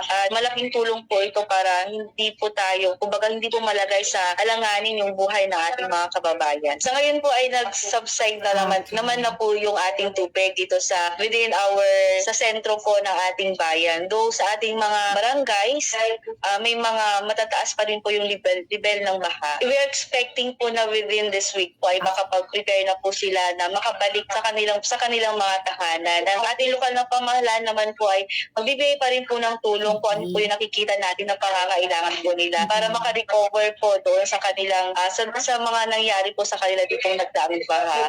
Ayan po, sa ating mga kababayan dito sa Calasiao, itong pagbaha na ating naranasan ay sabi nga po nila ay hindi po ito yung first time na ating naranasan. So dito po natin ay ipapakita kung gaano tayo resilient sa lahat ng dumadaan na bagyo dito sa atin sa bayan ng Calasiao. So ang ano po namin mensahe po namin sa kanila is lagi po tayo mag-ingat at kung tayo po ay nangangailangan ng tulong o anumang tulong ay huwag po tayong magdalawang isip na lumapit po sa ating pamahalaan, lokal na pamahalaan dito sa Calasiao. Bagaman bumaba na ang tubig sa mismong bayan ng Calasiao, nananatiling mataas pa rin ang tubig sa ilang barangay. Para sa programang Zona Libre, Patrol numero 3, Bombo Nerissa Ventura nag-uulat. This is Bombo Radio Philippines, the #1 and most trusted source of news and information. Basta Radio, Bombo! Maraming salamat sa pag-uulat ng ating kasamahan na si Bombo Nerissa sa mga sitwasyon nga sa bayan po ng Calasiao, kaugnay pa rin sa mga kamakailang epekto ng mga magkakasunod po na bagyo na tumama sa ating lalawigan dahil isa nga ang bayan po ng Calasiao sa mga pinakamatinding na apektuhan po sa mga nagdaang bagyo at ang pinaka nakapinsala po sa kanila itong mga naranasan na malawakang pagbaha na nagpalubog naman sa karamihan po ng mga barangay sa naturang bayan. At itong araw nga mga kabombo ay naglabas ng anunsyo ang lokal na pamahalaan ng Calasiao ng muli suspension of classes sa lahat ng antas sa public and private school sa kanilang bayan. Yan po ay bukas. Oras natin, meron po tayong 38 minuto makalipas ng alas 8 ng gabi. Samantala sa ating pong pagpapatuloy mga kabombo, narito pag-usapan na po natin yung bahagi sa katatapos lamang na State of the Nation Address or ika-4 na SONA ni President Ferdinand Bongbong Marcos Jr. na ginanap nga kaninang alas 4 po ng hapon dyan po sa Kamara de Representantes na dinaluhan ng mga mambabatas ng ating bansa at ilang mga miyembro po mayorya ng mga gabinete ni President Ferdinand Bongbong Marcos Jr. At tumagal nga mga kabombo ng mahigit isang oras itong State of the Nation o pagbibigay ng pahayag sa kanya pong SONA ni President Ferdinand Bongbong Marcos Jr. Kasi expected naman na yun dahil bago itong SONA binanggit po ng Presidential Communications Office na maaring tumagal ng isang oras yung SONA ni President Ferdinand Bongbong Marcos Jr. Pero nahigitan pa nga dahil lampas ng isang oras po mga kabombo. Nadagdagan lang naman ng ilang minuto, more than 11 minutes yung SONA ni President Ferdinand Bongbong Marcos Jr. Na kung saan ay dito nga niya inilatag yung mga kasalukuyan na mga achievements at mga karagdagan pang mga plano at programa ng kanyang administrasyon. At una nga sa mga nabanggit mga kabombo ni Pangulong Ferdinand Bongbong Marcos Jr., dun sa kanyang SONA ay eto naman pong usapin kaugnay po sa paggawa or dun po sa sektor po ng labor. Ayon sa Pangulo, para sa natitirang 4% ng pwersang manggagawa na hanggang ngayon ay walang trabaho, aniya pagpapatuloy yung pagbibigay ng puhunan sa mas maraming mga negosyante sa mas mababang interes at walang collateral. Ayon pa sa Pangulo, papalaguin din ang industriya upang makalikha pa ng mas maraming trabaho. So medyo conflicting siya dun sa hinihiling or na-expect sana ng mga labor groups tulad nga dun sa nakapanayam natin kanina kasi nila, ito na yung mga usual na binabanggit ng Pangulo sa kanyang mga nagdaang SONA. Narito, pakinggan natin yung bahagi po sa pagbanggit ng Pangulo dito po sa labor sector sa kanyang ika-4 na SONA. Para sa natitirang 4% ng ating puwersang manggagawa na hanggang ngayon ay walang trabaho. Ipagpapatuloy natin ang pagbibigay ng puhunan sa mas marami pang negosyante para makapagsimula ng maliit na negosyo o micro-enterprise sa mababang interes at walang kolateral. Pati na rin ang kapital at proteksyon para sa mga yamang isip. At para sa mga tinataguyod natin mula sa kahirapan, patuloy tayong nagbibigay ng libreng training at puhunan para makapagtayo sila ng sariling negosyo. Hindi tayo titigil hanggang halos 2.5 milyon maralitang pamilya ay matutulungan natin na magkaroon ng kanilang sariling maliit na negosyo. Palalaguin natin ang mga industriya, mga pabrika ng sasakyan, pulmahan, electronics, biotechnology, pharmaceuticals, critical minerals, telang Pinoy, halal, construction, mga planta ng kuryente. Ngunit, nananawagan pa rin ako sa ating mga negosyante. Mamumuhunan kayo sa ating agrikultura. My single resounding message to the international business community is this: the Philippines is ready. Invest in the Filipino. Our cavalcade of dependable and hardworking Filipinos, innately skilled, adaptable, and possessed with a heart for service are here, ready to work and to succeed with you. Sa mga nagtatanong kung nasa na. And mga kabombo, yung pag-address ng Pangulo pagdating po sa usapin po ng paggawa dito sa atin sa Pilipinas. So nas matugunan yung natitirang nasa 4% na pwersa sa mga manggagawa na hanggang ngayon ay wala pa rin pong trabaho or mga unemployed. Ngunit hindi na-address ng Pangulo yung matagal nang nila problema po ng kontraktualisasyon, endo, at lalong-lalo na mga kabombo yung pagpapataas ng antas sa sahod ng mga manggagawang Pilipino. Yung isa sa mga sinusulong sa ngayon, yung legislated wage hike, hindi rin na-emphasize ng Pangulo. At the same time, kung ano nga ba din yung suporta na makukuha sa Pangulo dun sa kamakailan, yung hindi po natuloy sana na 200 pesos na dagdag na sahod sa mga manggagawa dahil hindi po nakahabol kamakailan bago po matapos ang 19th Congress. Yan. Samantala mga kabombo, pangalawa naman sa mga nabanggit nga ng Pangulo na sektor, at ito yata yung pinakamadami po siyang nabanggit na mga achievements, at the same time yung mga karagdagang mga plano pa. At ito nga ay ang education sector. At una na binanggit ni President Ferdinand Bongbong Marcos Jr. mga kabombo ay ang nais niya na matugunan etong tumaas na bilang ng mga dropout sa junior high, ganun na rin sa senior high school. At binanggit ng Pangulo na nais niyang pag-aralan ng kanyang administrasyon kung eto ba ay may kaugnayan doon po sa pag-i-implement ng K-12 program. Doon ba nahihirapan yung mga estudyante or sa part ng kanila pong mga magulang kung bakit mayroon po tayong mataas na antas or bilang ng mga dropouts sa junior high at senior high school. At bukod pa riyan, mga kabombo, ay binanggit din ng Pangulo na sa dami man ng mga pinupondohan na iba't ibang mga ahensya, tiniyak ng Pangulo na top priority pa rin ng kanyang administrasyon ang pagbibigay ng malaking pondo sa education sector. Yan, medyo contradicting din yata mga kabombo, kasi kung matatandaan natin, doon po sa ipinasa kamakailan na pinirmahan ni President Ferdinand Bongbong Marcos Jr. na 2025 national budget ay malaki or yung marami mga inilaan din na pondo for Department of Education, pero in comparison mga kabombo sa Department of Public Works and Highways or DPWH, mas malaki pa rin po yung mga inilaan para sa infrastructure projects ng kasalukuyang administrasyon. So medyo contradicting siya dun sa binanggit nga ng Pangulo na magiging top priority pa rin ng kanyang administrasyon ang sektor ng education. Kasi saling po sa ating batas, naroroon na dapat isa ang sektor ng edukasyon sa nilalaanan ng hindi lang dapat pondo kundi malaking pondo. At kaugnay nga dyan mga kabombo sa mga binanggit ng Pangulo ay magdaragdag pa ng mga bagong paaralan bago matapos itong kanyang administrasyon. Aniya, ito umano ang asahan ng mga nasa education sector bago matapos naman ang kanyang termino bilang presidente o pangulo naman ng ating mga bansa. Dahil aniya, sa ngayon, nakikita pa rin ito yung malaking pangailangan ng mga karagdagang paaralan dito naman sa ating bansa. Kaunay dyan, mga kabombo, narito at dakwan nga natin pakinggan yung bahagi sa naging pahayag pa ni President Ferdinand Bongbong Marcos Jr. Aralan bago matapos itong administrasyon.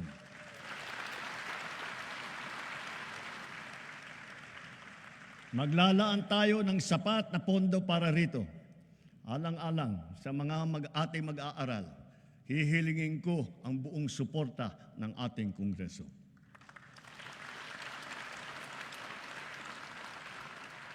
Naging matagumpay ang isinagawang tutoring at remedial program para sa mga mag-aaral nitong nakalipas na taon at nitong summer break.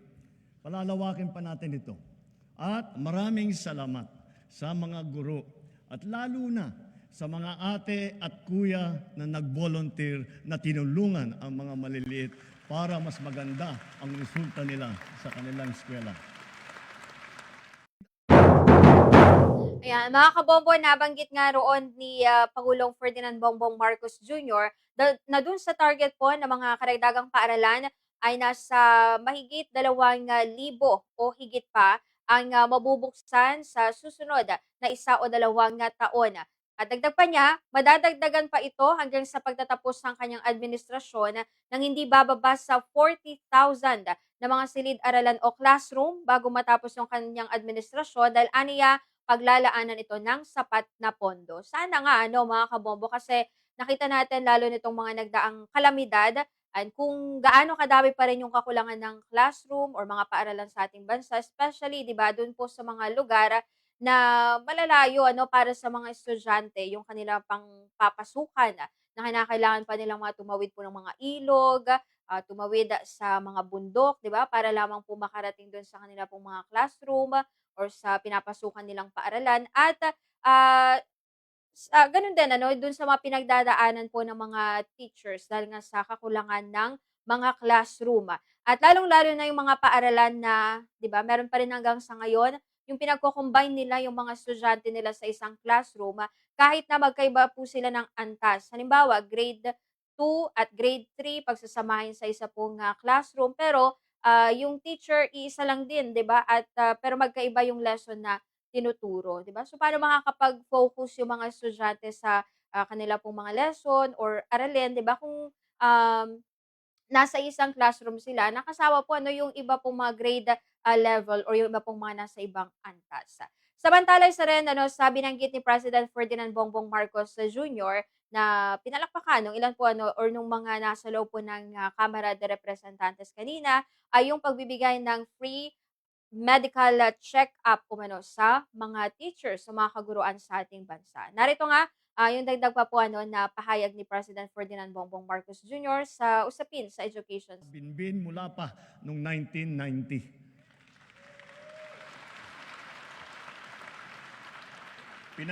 Pinaspasan na natin ang pagpabakuna ng mga bata.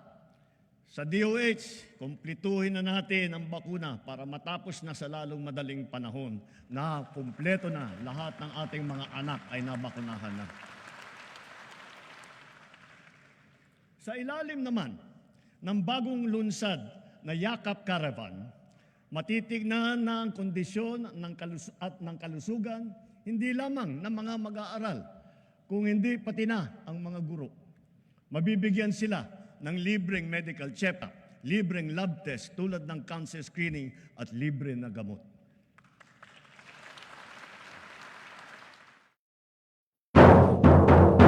Yan, mga kabombo, yung naging pahayag nga po ni President Ferdinand Bongbong Marcos Jr.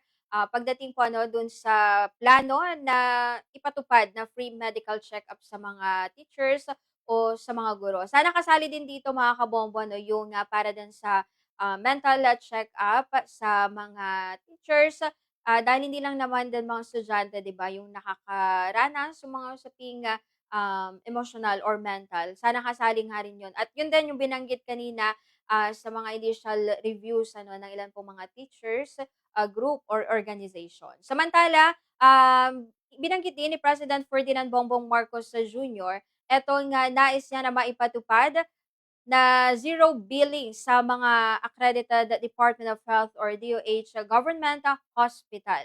At kaugnay dyan, narito pa nga mga kabombo, yung dagdag po na pahayag ni Pangulong Marcos, kaugnay naman dun sa planong zero billing sa mga ospital. Pilipino. Higit sa lahat, padadaliin pa natin ang proseso ng medical assistance dahil ipapasok na po ito sa ating e-Gov app. Mga kababayan, asahan po ninyo, ginagawa natin lahat para matulungan kayo na magpapagaling at lumakas. Ngunit batid natin ang mga realidad sa mga pampublikong ospital. Kanya-kanya ang bili ng medical supply. Kanya-kanyang lakad ng medical assistance para sa bill na hindi kayang bayaran. Kaya sa lahat ng aking binanggit na mga haligi na itaguyod na natin, ang bahaging sasagutin ng PhilHealth, ang sari-saring pondo na pamahalaan para sa medical assistance kagaya ng MAIP, PCSO at PAGCOR, at ang karagdagang pondo na ibibigay pa natin sa mga DOH hospital, areglado na ang lahat sa ospital pa lang. Wala nang kailangan pang puntahan o lapitan pa. Ito po, itinuloy na po natin ang zero balance billing. Libre po.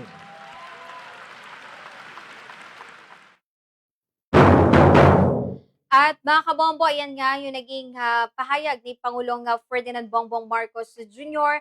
Pagdating nga dun sa nais pong ipatupad na zero billing sa mga Department of Health or DOH hospital. Sana nga mga kabombo kasi alam naman natin sa ngayon kung gaano kababa yung kalidad po or kabilis yung antas po ng pagpapabilis sa mga serbisyong pang-medical sa ating bansa. Kaya marami yung mga hindi nagpapa-check up, marami yung mga kahit na meron na silang dinaramdam ay hindi po nagpupunta sa mga ospital kahit anong panghihikayat po sa kanila. Dahil una sa lahat, ang iniisip po muna nila, yung gastos, di ba? Or yung pangbayad daw po nila. So, kung may papatupad man, itong zero billing sa mga DOH hospital, for sure, malilesan, di ba, yung mga kababayan po natin na lumalala yung mga sakit dahil hindi po or nabibigyan ng tsansa na makapagpa-check up o makapagpagamot man lang. Samantala, isa pa mga kabombos ay pinagmalaki ni Pangulong Ferdinand Bongbong Marcos Jr. ay etong ang 20 pesos or 20 pesong bigas na aniya na gawang maipatupad sa kanya pong kasalukuyang administrasyon. Dahil ayon sa Pangulo, na nakita naman aniya ng mga kababayan natin kung paano napatunayan na itong pinatupad na 20 pesos sa presyo ay hindi ikinalugi ng mga magsasaka. At plano ng kanyang administrasyon na ilunsad pa nga ito sa buong bansa sa pamagitan ng mga kadiwa centers o mga kadiwa stores. Narito pa nga yung dagdag po na pahayag ni President Ferdinand Bongbong Marcos Jr. Sa Bacolod, sa Guimaras, Siquijor, Davao del Sur. At dahil sa ilalaan nating 113 bilyong piso upang palakasin ang mga programa ng DA, ilulunsad na natin ito sa buong bansa sa pamamagitan ng daan-daang kadiwa store at center sa iba't ibang lokal ng pamahalaan. Binabalaan ko ang mga trader na magtatangkang magmanipula ng presyo ng palay o ng bigas o manloloko ng mga magsasaka. Hahabulin namin kayo dahil ang trato namin sa inyong ginagawa ay tinuturing naming economic sabotage. And nga mga kabombo, yung naging pahayag po ni Pangulong Ferdinand Bongbong Marcos Jr. Dito po sa usapin ng kanya pong planong ilunsad sa buong Pilipinas. Kasi di ba sa ngayon di pa naman implemented sa buong bansa yung 20 pesos kada kilong bigas. At samantala parang isa sa mga naging highlight nitong sona ni President Ferdinand Bongbong Marcos Jr. Nasa huling bahagi po ng kanya pong sona kanina ay aniya itong nais niya na panagutin yung mga nasa likod, mga kabombo, no, ng pag-abuso sa mga pondo na inilalaan para dito sa mga palpak aniya ng mga flood control projects. At inihalimbawa nga ni Pangulong Ferdinand Bongbong Marcos Jr. yung naging sitwasyon kamakailan dito sa mga naranasan nating sunod-sunod na bagyo. Ayon kay Pangulong Marcos na kanyang pananagutin ng kasalukuyang administrasyon o ng gobyerno ito. At magsasagawa din aniya ng audit at performance review ang gobyerno patungkol sa mga flood control project upang masiguro na nagagamit talaga ng tama ang pondo para dito. Kaugnay dyan, narito pa nga mga kabombo yung naging pahayag ni President Ferdinand Bongbong Marcos. At gumuho. At yung iba, guni-guni lang. Huwag na po tayo magkunwari. Alam naman ng buong madla na nagkakaraket sa mga proyekto.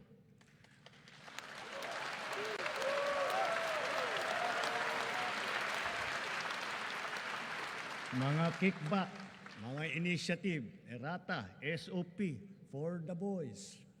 Kaya sa mga nakikipagsabwatan upang kunin ang pondo ng bayan at nakawin ang kinabukasan ng ating mga mamamayan, mahiya naman kayo sa inyong kapwa Pilipino.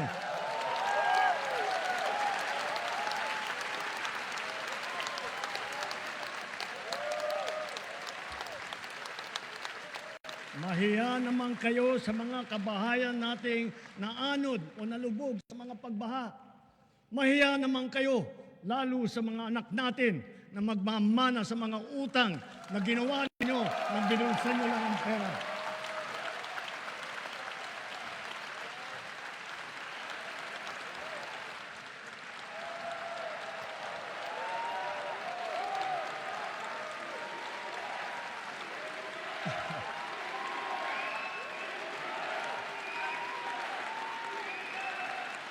Para hindi na maulit, so that this will not happen again.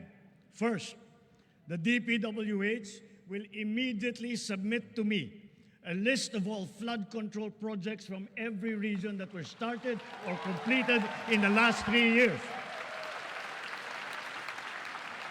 Second, the Regional Project Monitoring Committee shall examine that list of projects and give a report on those that have been failures, those that were not finished, and those that are alleged to be ghost projects.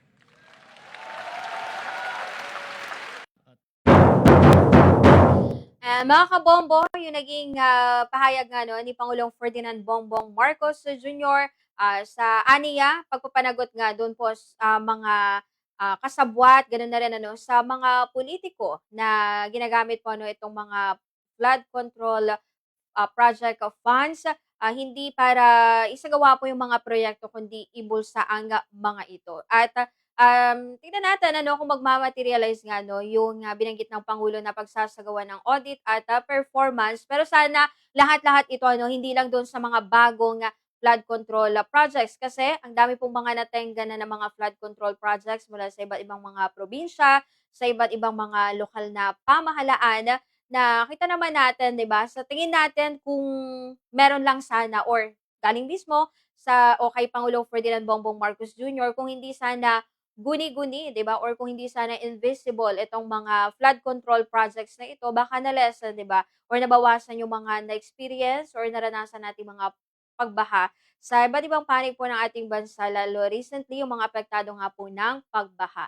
At eto ano yung nakakuha po ng standing ovation kanina dun sa SONA ni Pangulong Ferdinand Bongbong Marcos Jr. nung binanggit nga niya na magsasagawa ng audit, papanagutin yung mga politiko or mga kasabwat na magbubulsa ng pondo para sa mga flood control projects. And medyo gets naman natin ano, kung bakit hinuli ni Pangulong Ferdinand Bongbong Marcos Jr. yung pagbanggit tungkol po dito sa mga flood control projects para siguro ipakita no, na yun yung magiging parte or highlight ng kanya pong SONA, lalo at very timely ito or napapanahon dahil nakaranas nga tayo no, ng matinding epekto ng mga bagyo.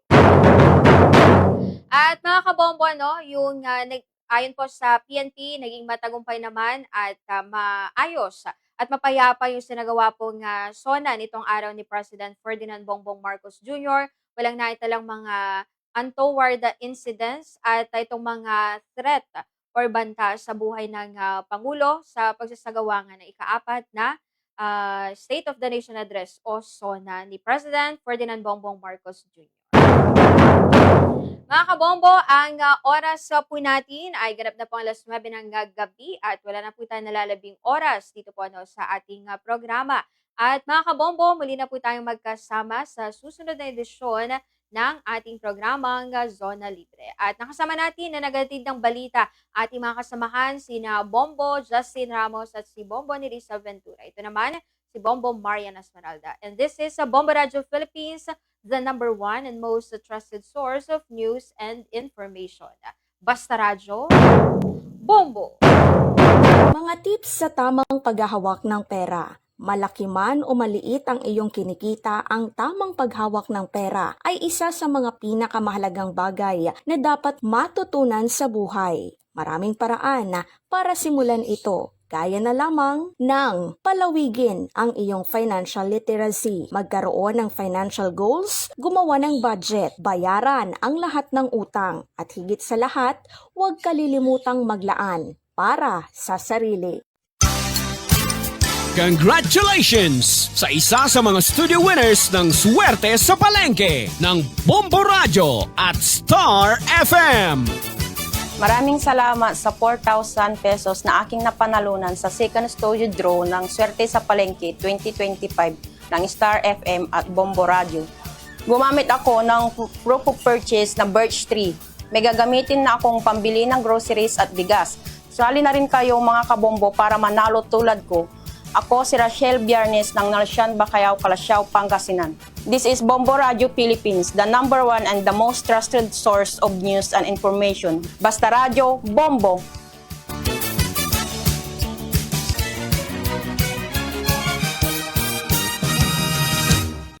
Mahalaga ang pagiging magalang sa mga seniors o nakatataas sa trabaho, kaya ay dapat laging pakinggan at irespeto ang mga ideya o suhestyon ng mga senior kahit na may mga pagkakataong hindi ka sang-ayon.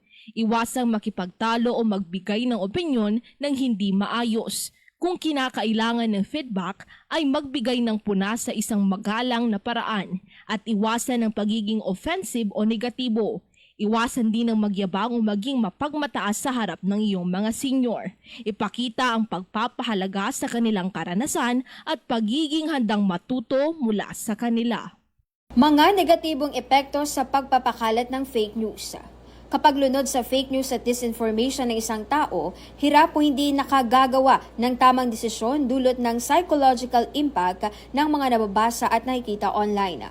Maaari din itong makapahamak ng buhay, maghiwalay ng mga tao batay sa kanilang pananaw at magdulot ng karahasan at kawalan ng tiwala sa mga institusyong panlipunan.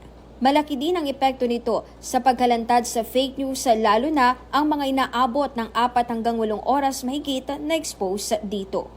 Mga natural na paraan sa problema sa hair fall o nalalagas na buhok. Paggamit ng olive oil na mabisang lunas sa hair loss sa pamamagitan ng pagmasahe nito sa anita. Ang katas ng orange castor oil at aloe vera gel ay mabisa ding gamot sa nalalagas na buhok. Maging banaya din sa pagsusuklay at iwasan ang masikip na hairstyle na umahatak sa buhok at piliin ang maluwag at komportableng mga estilo na nagbibigay sa buhok ng puwang upang makahinga. Ang pag-iimbita ng mga mahal sa buhay sa isang salo-salo ay itunuturing na isang makabuluhang paraan ng pagbibigay sa kanila ng halaga. Sa pamamagitan ng imbitasyong ito, ipinapakita natin ang ating pagmamahal at pagpapahalaga sa kanilang presensya at papel sa ating buhay. Ang ganitong okasyon ay hindi lamang isang simpleng pagtitipon, kundi isang pagkakataon upang makapagkwentuhan, magtawanan at magsama-sama habang pinagtitibay ang relasyon at koneksyon sa isa't isa. Upang hindi mabiktima ng panluloob sa bahay, isa sa mga pinaka-importanting gawin ay ang pag-iwas sa pag-post sa social media. Ilan sa mga dapat gawin ay ang mga sumusunod. Iwasan ang pag-post ng mga personal na impormasyon sa iyong account gaya na lamang sa Facebook, Instagram, Twitter at iba pang social media platforms. Iwasan ng labis sa pagbabahagi ng mga mamahaling personal item o gamit na iyong nabili. Ugaliin ang pag-monitor ng iyong expenses o gastos at sikaping huwag ibahagi ang iyong financial status sa social media. Maging maingat sa pag-add at pagtanggap ng social media friends at followers. Maging mapagmatsyag sa cyberspace. Suriing mabuti maging ang iyong mga pinopost at pati ang iyong mga nababasa at napapanood. Maging maalam, maingat at ligtas. Iyan ang ilang mga paalala mula sa Bombo Radio Philippines. Ang law of attraction ay ang kagustuhang gawing makatotohanan o realidad ang sa buong bansa ay magdarasal ng banal na rosaryo. Inaanyayahan namin ang lahat ng aming mga tagapakinig na maging kaisa namin sa paghiling sa Panginoon na ang ating bansa ay protektahan mula sa mapangwasak na mga kalamidad at kapayapaan at kaunlaran ay sumaamin. Masantos tan maabig yalabit si kayo namin nga agagimirad Kristong katawan kasabila lamot sa programa tayon Rosary on the Air. Imbita mi kayo palamot ya kalugaran miran taga Pangasinan ya midasal ed Santo Rosario'y inang birhen tan sa kaya ya programa na parokyaya St. John the Evangelist Metropolitan Cathedral Parish tan sa Bombo Radio lapud panangaro dia Dr. Rogelio Florete, Presidente na Bombo Radio Philippines, tan si Josephine Sarmiento, Station Manager na DZWN Bombo Radio Dagupan City. Agagikira, ti punyo palaras sirin sa miyembre pamilyayo ta igaputila so mandasal na Rosario. Igaputila sirin sumandasa. Jad ngaray Ama, Anak, Espiritu Santo. Amen. Manisya ka Diyos sa magmakapanyari namin, manamal sa itaon tandalin. Manisya mo, Jesucristo na nagtunbugtong nga katawan tayo, timuod gawa Espiritu Santo, inyanak ng Santa Maria Lawas Virgin. Impapahirap ng Poncio Pilato, impasa ka krus, inatay tayong kukot. Imaksabasari inatoy, di kumalon agaw, imulim bimilay, timukuto kagtawon, panmanyo, magkawanay Diyos sa man makapanyari namin.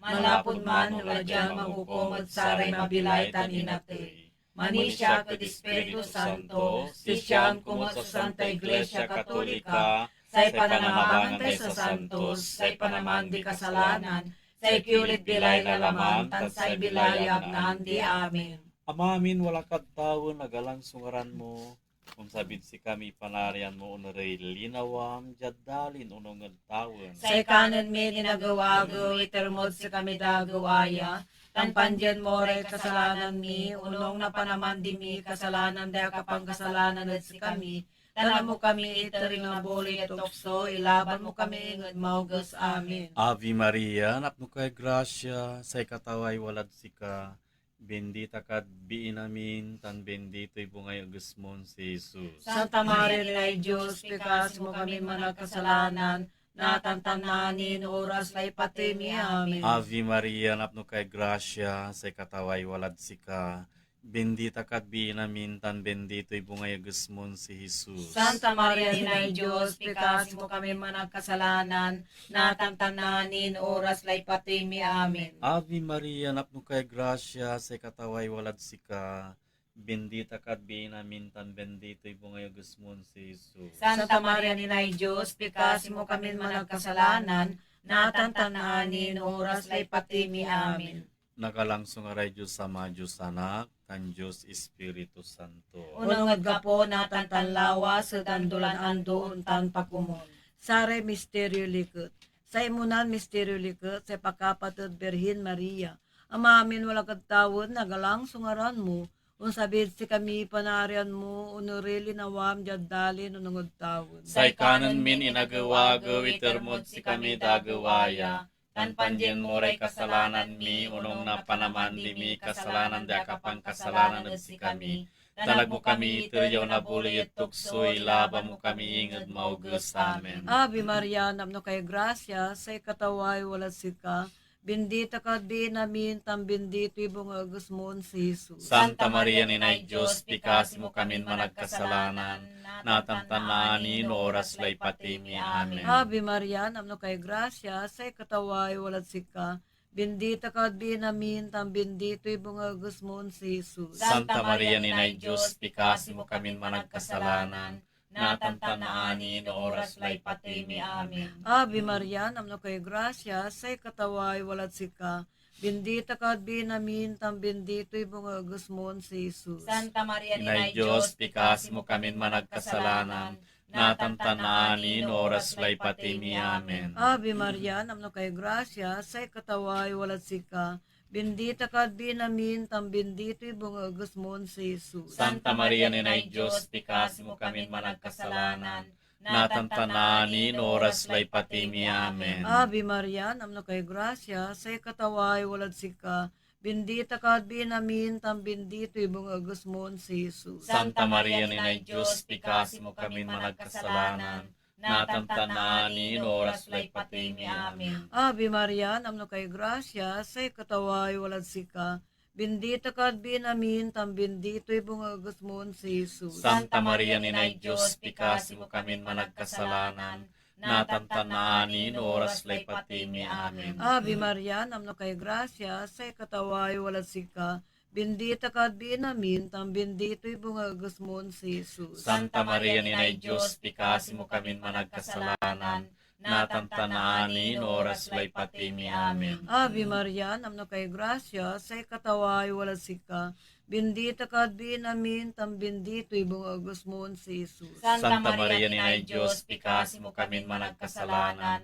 natantanani no oras lay patimi. Amen. Ave Maria, namno kay grasya, say kataway walad sika, bendita ka di namin, tam bendito ibong agusmon si Jesus. Santa Maria Ninay Diyos, pikasimo kami managkasalanan, natantanani no oras lay patimi. Amen. Ave Maria, namno kay grasya, say kataway walad sika, bendita ka di namin, tam bendito ibong agusmon si Jesus. Santa Maria Ninay Diyos, pikasimo kami managkasalanan, natantanani no oras lay patimi. Amen. Nagalang sungaray Diyos Ama, Diyos Anak, tan Diyos, Espiritu Santo. Unong at gapo natantan lawas sa dandulan andoon tan pakumon. O Isus ko, perdona mi kasalanan mi, ilaban mo kami dapoy ng impyerno. Tanawit mo namin nire kakamarwad tawon, laulad saray, mangkakukulay balog, at panangasim. Say kumaduan misteryo likot sa indalaw ng Berhin Maria at kapinsanton Santa Isabel. Amamin wala katawon, nagalang sungaran mo, unsabit si kami panarian mo, honorili nawam, jadalin unong tawon. Say kanan min inagaw-agaw, itermod si kamid agaw aya. Tan panjen mo ray kasalanan mi, unong napanaman di mi, kasalanan da kapang kasalanan si kami, tanag mo kami iteryo na buloy at tukso, ilaban mo kami inged maugus. Amen. Ave Maria, namno kay grasya, say kataway walad sika, bendita ka di namin, tam bendito ibong agusmon si Jesus. Santa Maria Ninay Diyos, pikasimo kami managkasalanan, natantanani no oras lay patimi. Amen. Ave Maria, namno kay grasya, say kataway walad sika, bendita ka di namin, tam bendito ibong agusmon si Jesus. Santa Maria Ninay Diyos, pikasimo kami managkasalanan, natantanani no oras lay patimi. Amen. Ave Maria, namno kay grasya, say kataway walad sika, bendita ka di namin, tam bendito ibong agusmon si Jesus. Santa Maria Ninay Diyos, pikasimo kami managkasalanan, natantanani no oras lay patimi. Amen. Ave Maria, namno kay grasya, say kataway walad sika, bendita ka di namin, tam bendito ibong agusmon si Jesus. Santa Maria Ninay Diyos, pikasimo kami managkasalanan, natantanani no oras lay patimi. Amen. Ave Maria, namno kay grasya, say kataway walad sika, bendita ka di namin, tam bendito ibong agusmon si Jesus. Santa Maria Ninay Diyos, pikasimo kami managkasalanan, natantanani no oras lay patimi. Amen. Ave Maria, namno kay grasya, say kataway walad sika, bendita ka di namin, tam bendito ibong agusmon si Jesus. Santa Maria Ninay Diyos, pikasimo kami managkasalanan, natantanani, no oras lay patay mi amin. Ave Maria, napno kay grasya, say kataway walad sika. Bendita ka at binamin, tan bendito mga gusmon si Jesus. Santa Maria, Inay Diyos, pikasi mo kami managkasalanan, natantanani, no oras lay patay mi amin. Ave Maria, napno kay grasya, say kataway walad sika. Bendita ka at binamin, tan bendito mga gusmon si Jesus. Santa Maria, Inay Diyos, pikasi mo kami managkasalanan, natantanani, no oras lay patay mi amin. Ave Maria, napno kay grasya, say kataway walad sika. Bendita ka at binamin, tan bendito mga gusmon si Jesus. Santa Maria, Inay Diyos, pikasi mo kami managkasalanan, natantanani, no oras lay patay mi amin. Ave Maria, napno kay grasya, say kataway walad sika.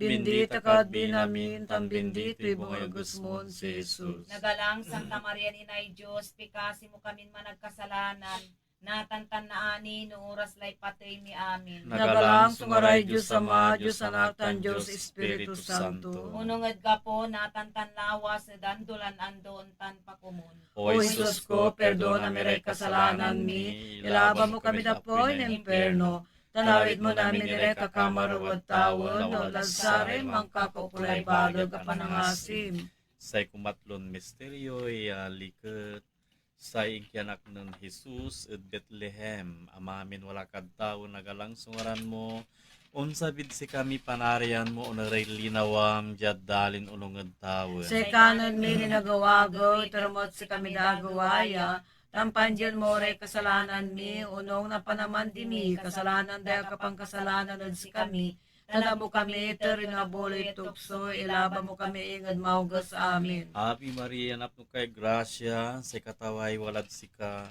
bendita ka at binamin, tam bendito ibungay gusmon si Jesus. Santa Maria, Inay Diyos, pikas mo kami managkasalanan, natantanan oras lay patay mi amin. Ave Maria, napno kay grasya, say kataway walad sika, bendita ka at binamin, tan bendito ibungay gusmon si Jesus. Santa Maria, Inay Diyos, pikas mo kami managkasalanan, natantanan oras lay patay mi amin.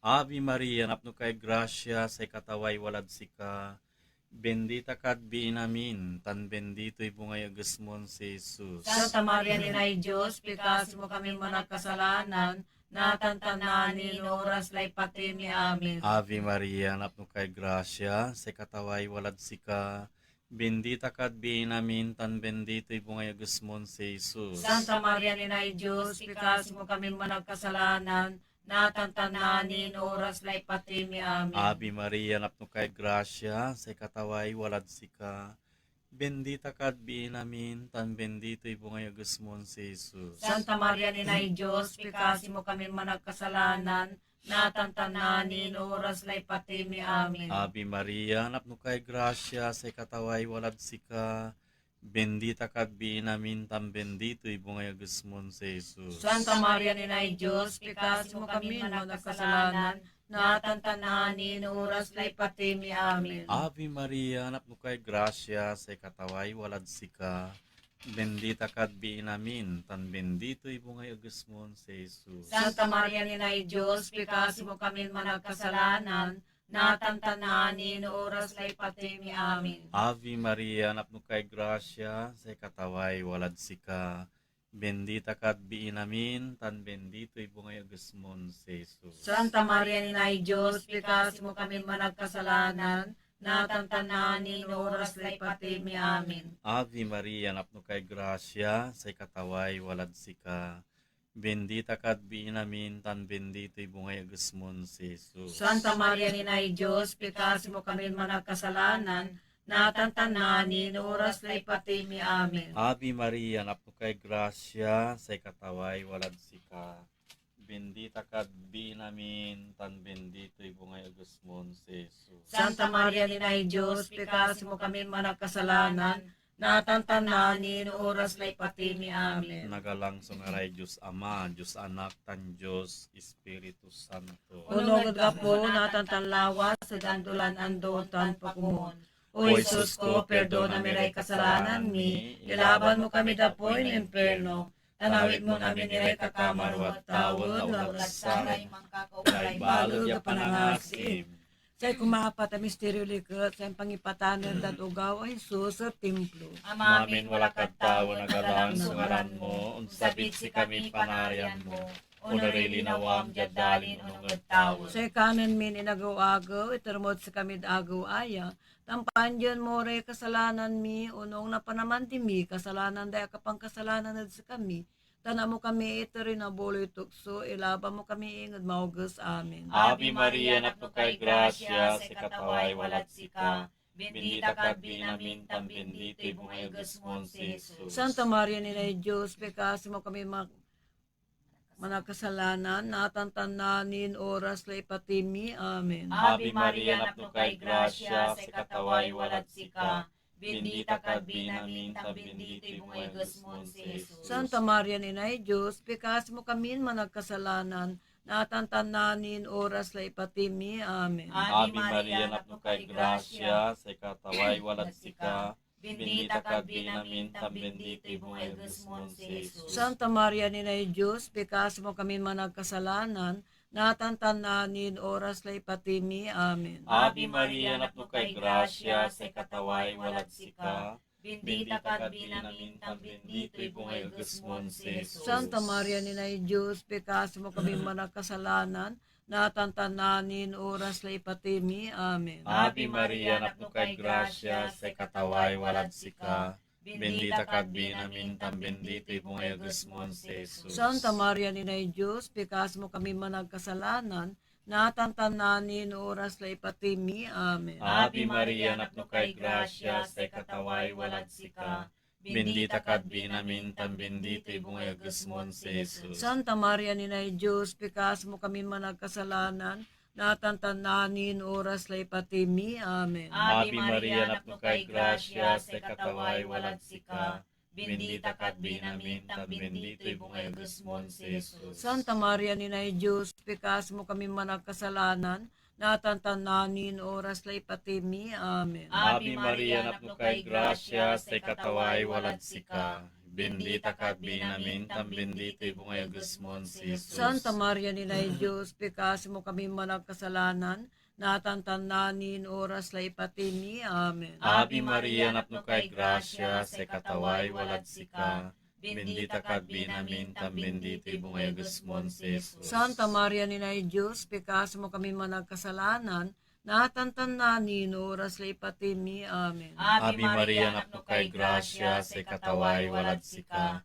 Bendita ka binamin, tam bendito ibungay gasmon si Jesus. Nagalang Santa Maria ni Diyos, pekasi mo kami managkasalanan, natantananin oras la ipatimi. Amen. Nagalang sungaray Diyos Ama, Diyos Anak, tan Diyos Espiritu Santo. Unong gagapo natantanlawa, sudandulan andun tampa kumud. O Jesus ko, perdona mi kasalanan mi, ilaban mo kami na po in imperno. Tanawid mo namin dire kakamarwat tawon, laulas saray, mangkakukulay balog, kapanangasim. Say kumaliman misteryo likot sa impakalmuran ugawa Jesus sa templo.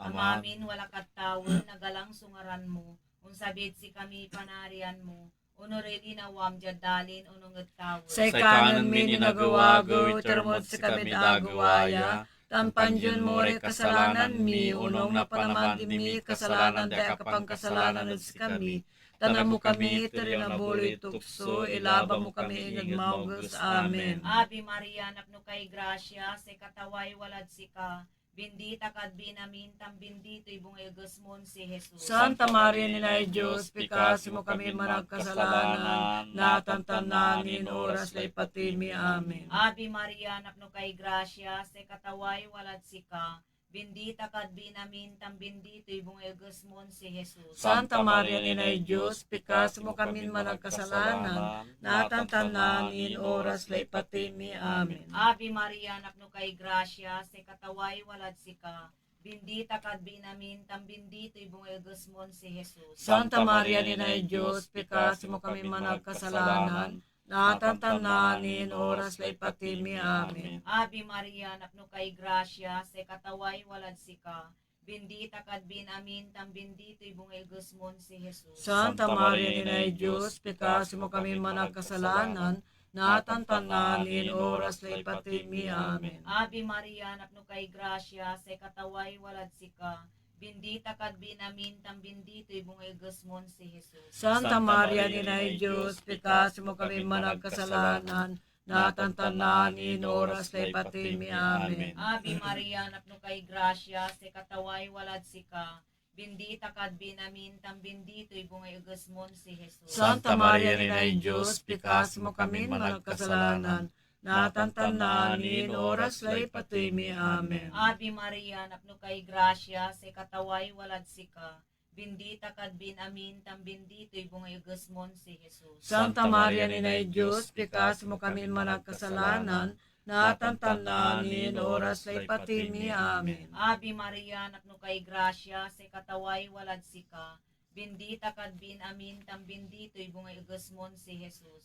Santa Maria, Inay Diyos, pikas mo kami managkasalanan, natantanan oras lay patimi. Amen. Ave Maria, napno kay grasya, sa kataway walad sika, bendita kad binamintam bendito ibong igasmon si Jesus. Santa Maria, Inay Diyos, pikas mo kami managkasalanan, natantanan oras lay patimi. Amen. Ave Maria, napno kay grasya, sa kataway walad sika, bendita kad binamintam bendito ibong igasmon si Jesus. Santa Maria, Inay Diyos, pikas mo kami managkasalanan, natantanan oras lay patimi. Amen. Nagalangsong aray Diyos Ama, Diyos Anak, tan Diyos Espiritu Santo. Unong ka po natantan lawas at andolan andon tampo kumuon. O Isus ko, perdona mi ray kasalanan mi, ilaban mo kami dapoy na imperno. Tanawit mo namin ikakamaruwag tawon, laulad saray, mangkakaukulay balog, pananasin.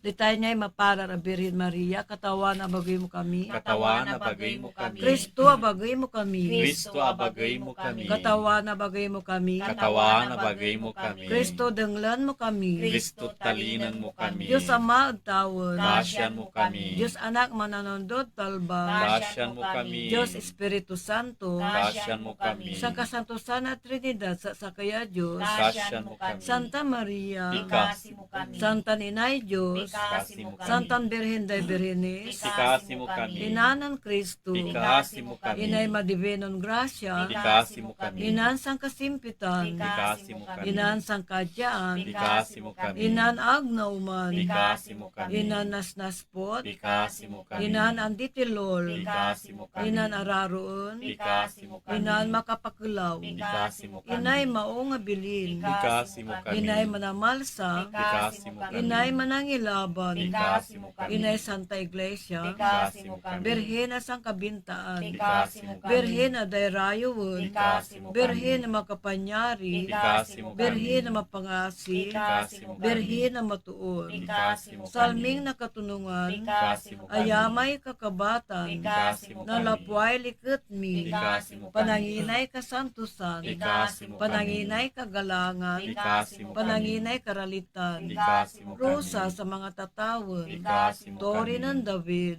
Ikasi mo Turing kami. garing. Ikasi mo Abo nga kami. balitok. Ikasi mo Kaban kami. na saray si Pai Diyos. Ikasi mo kami. Pintoy tawon. Ikasi mo kami. Kabuntatalad kabosan. Ikasi mo kami. Abig day man sasakit. Ikasi mo Sa kami. limbang day managkasalanan. Ikasi mo kami. Managligliway murmur. Ikasi mo kami. Mananolong day Kristiyanos. Ikasi mo kami. Rinadare Angeles. Ikasi mo kami. Rinadare Patriarchas. Ikasi mo kami. Rinadare Profetas. Ikasi mo kami. Rinadare Apostoles. Ikasi mo kami. Rinadare Martires. Ikasi mo kami. Rinadare Confessores. Ikasi mo kami. Rinadare Virgenes. Ikasi mo kami. Rinadare Ganaganay sa Santos. Ikasi mo kami. Rinan timuon ag atilulay kasalanan at awir. Ikasi mo kami. Rinan ni tukutok at tawon. Ikasi mo Rinay kami. sang kasantusan na rosaryo. Ikasi mo kami. Rinay pamilya. Ikasi mo Rinay kami. karunan. Ikasi mo kami. Kordero Diyos, sa manaman di kasalanan at talba. Palis mo kami katapan katawan. Kordero Diyos, sa manaman di kasalanan at talba. Talinan mo kami katawan. Kordero Diyos, sa manaman di kasalanan at talba. Kasyan mo kami.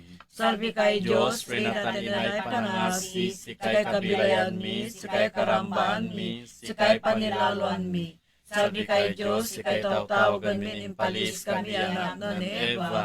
Sikay pandagay maningil tamanangis jadali na iyang panagluan. Magano ka pa kumong katawan na manangil silad si kami. Ilangay mo pa si kami ratay matama mapangasi. Tananin no yari ang kiarismin niya. Ipanang mo pa si kami, Jesus, benditon mo nga igas mo. Ang mapangasi, ang mapangako, ang makaramba.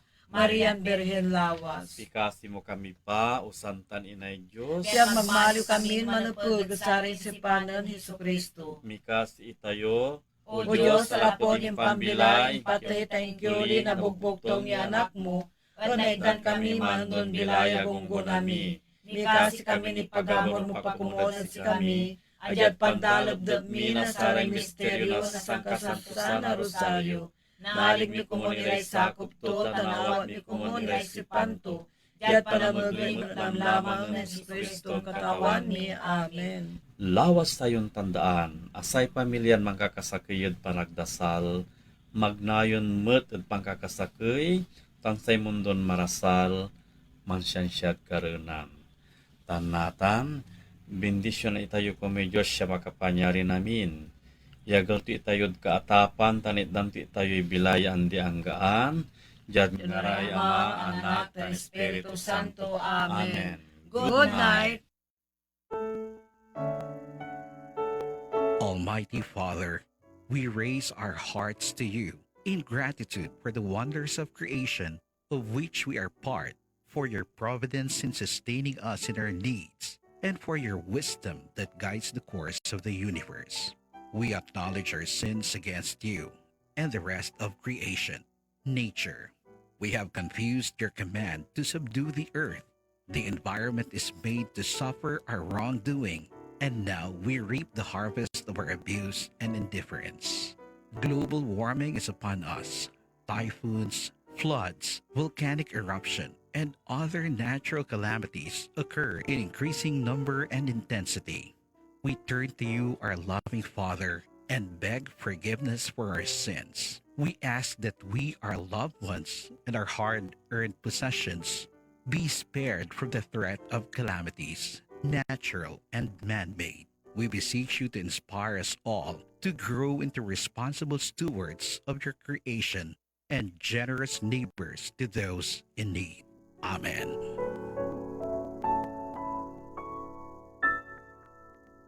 Ilang taon ka nang nagtatrabaho pero bakit hanggang ngayon wala ka pa rin naiipon?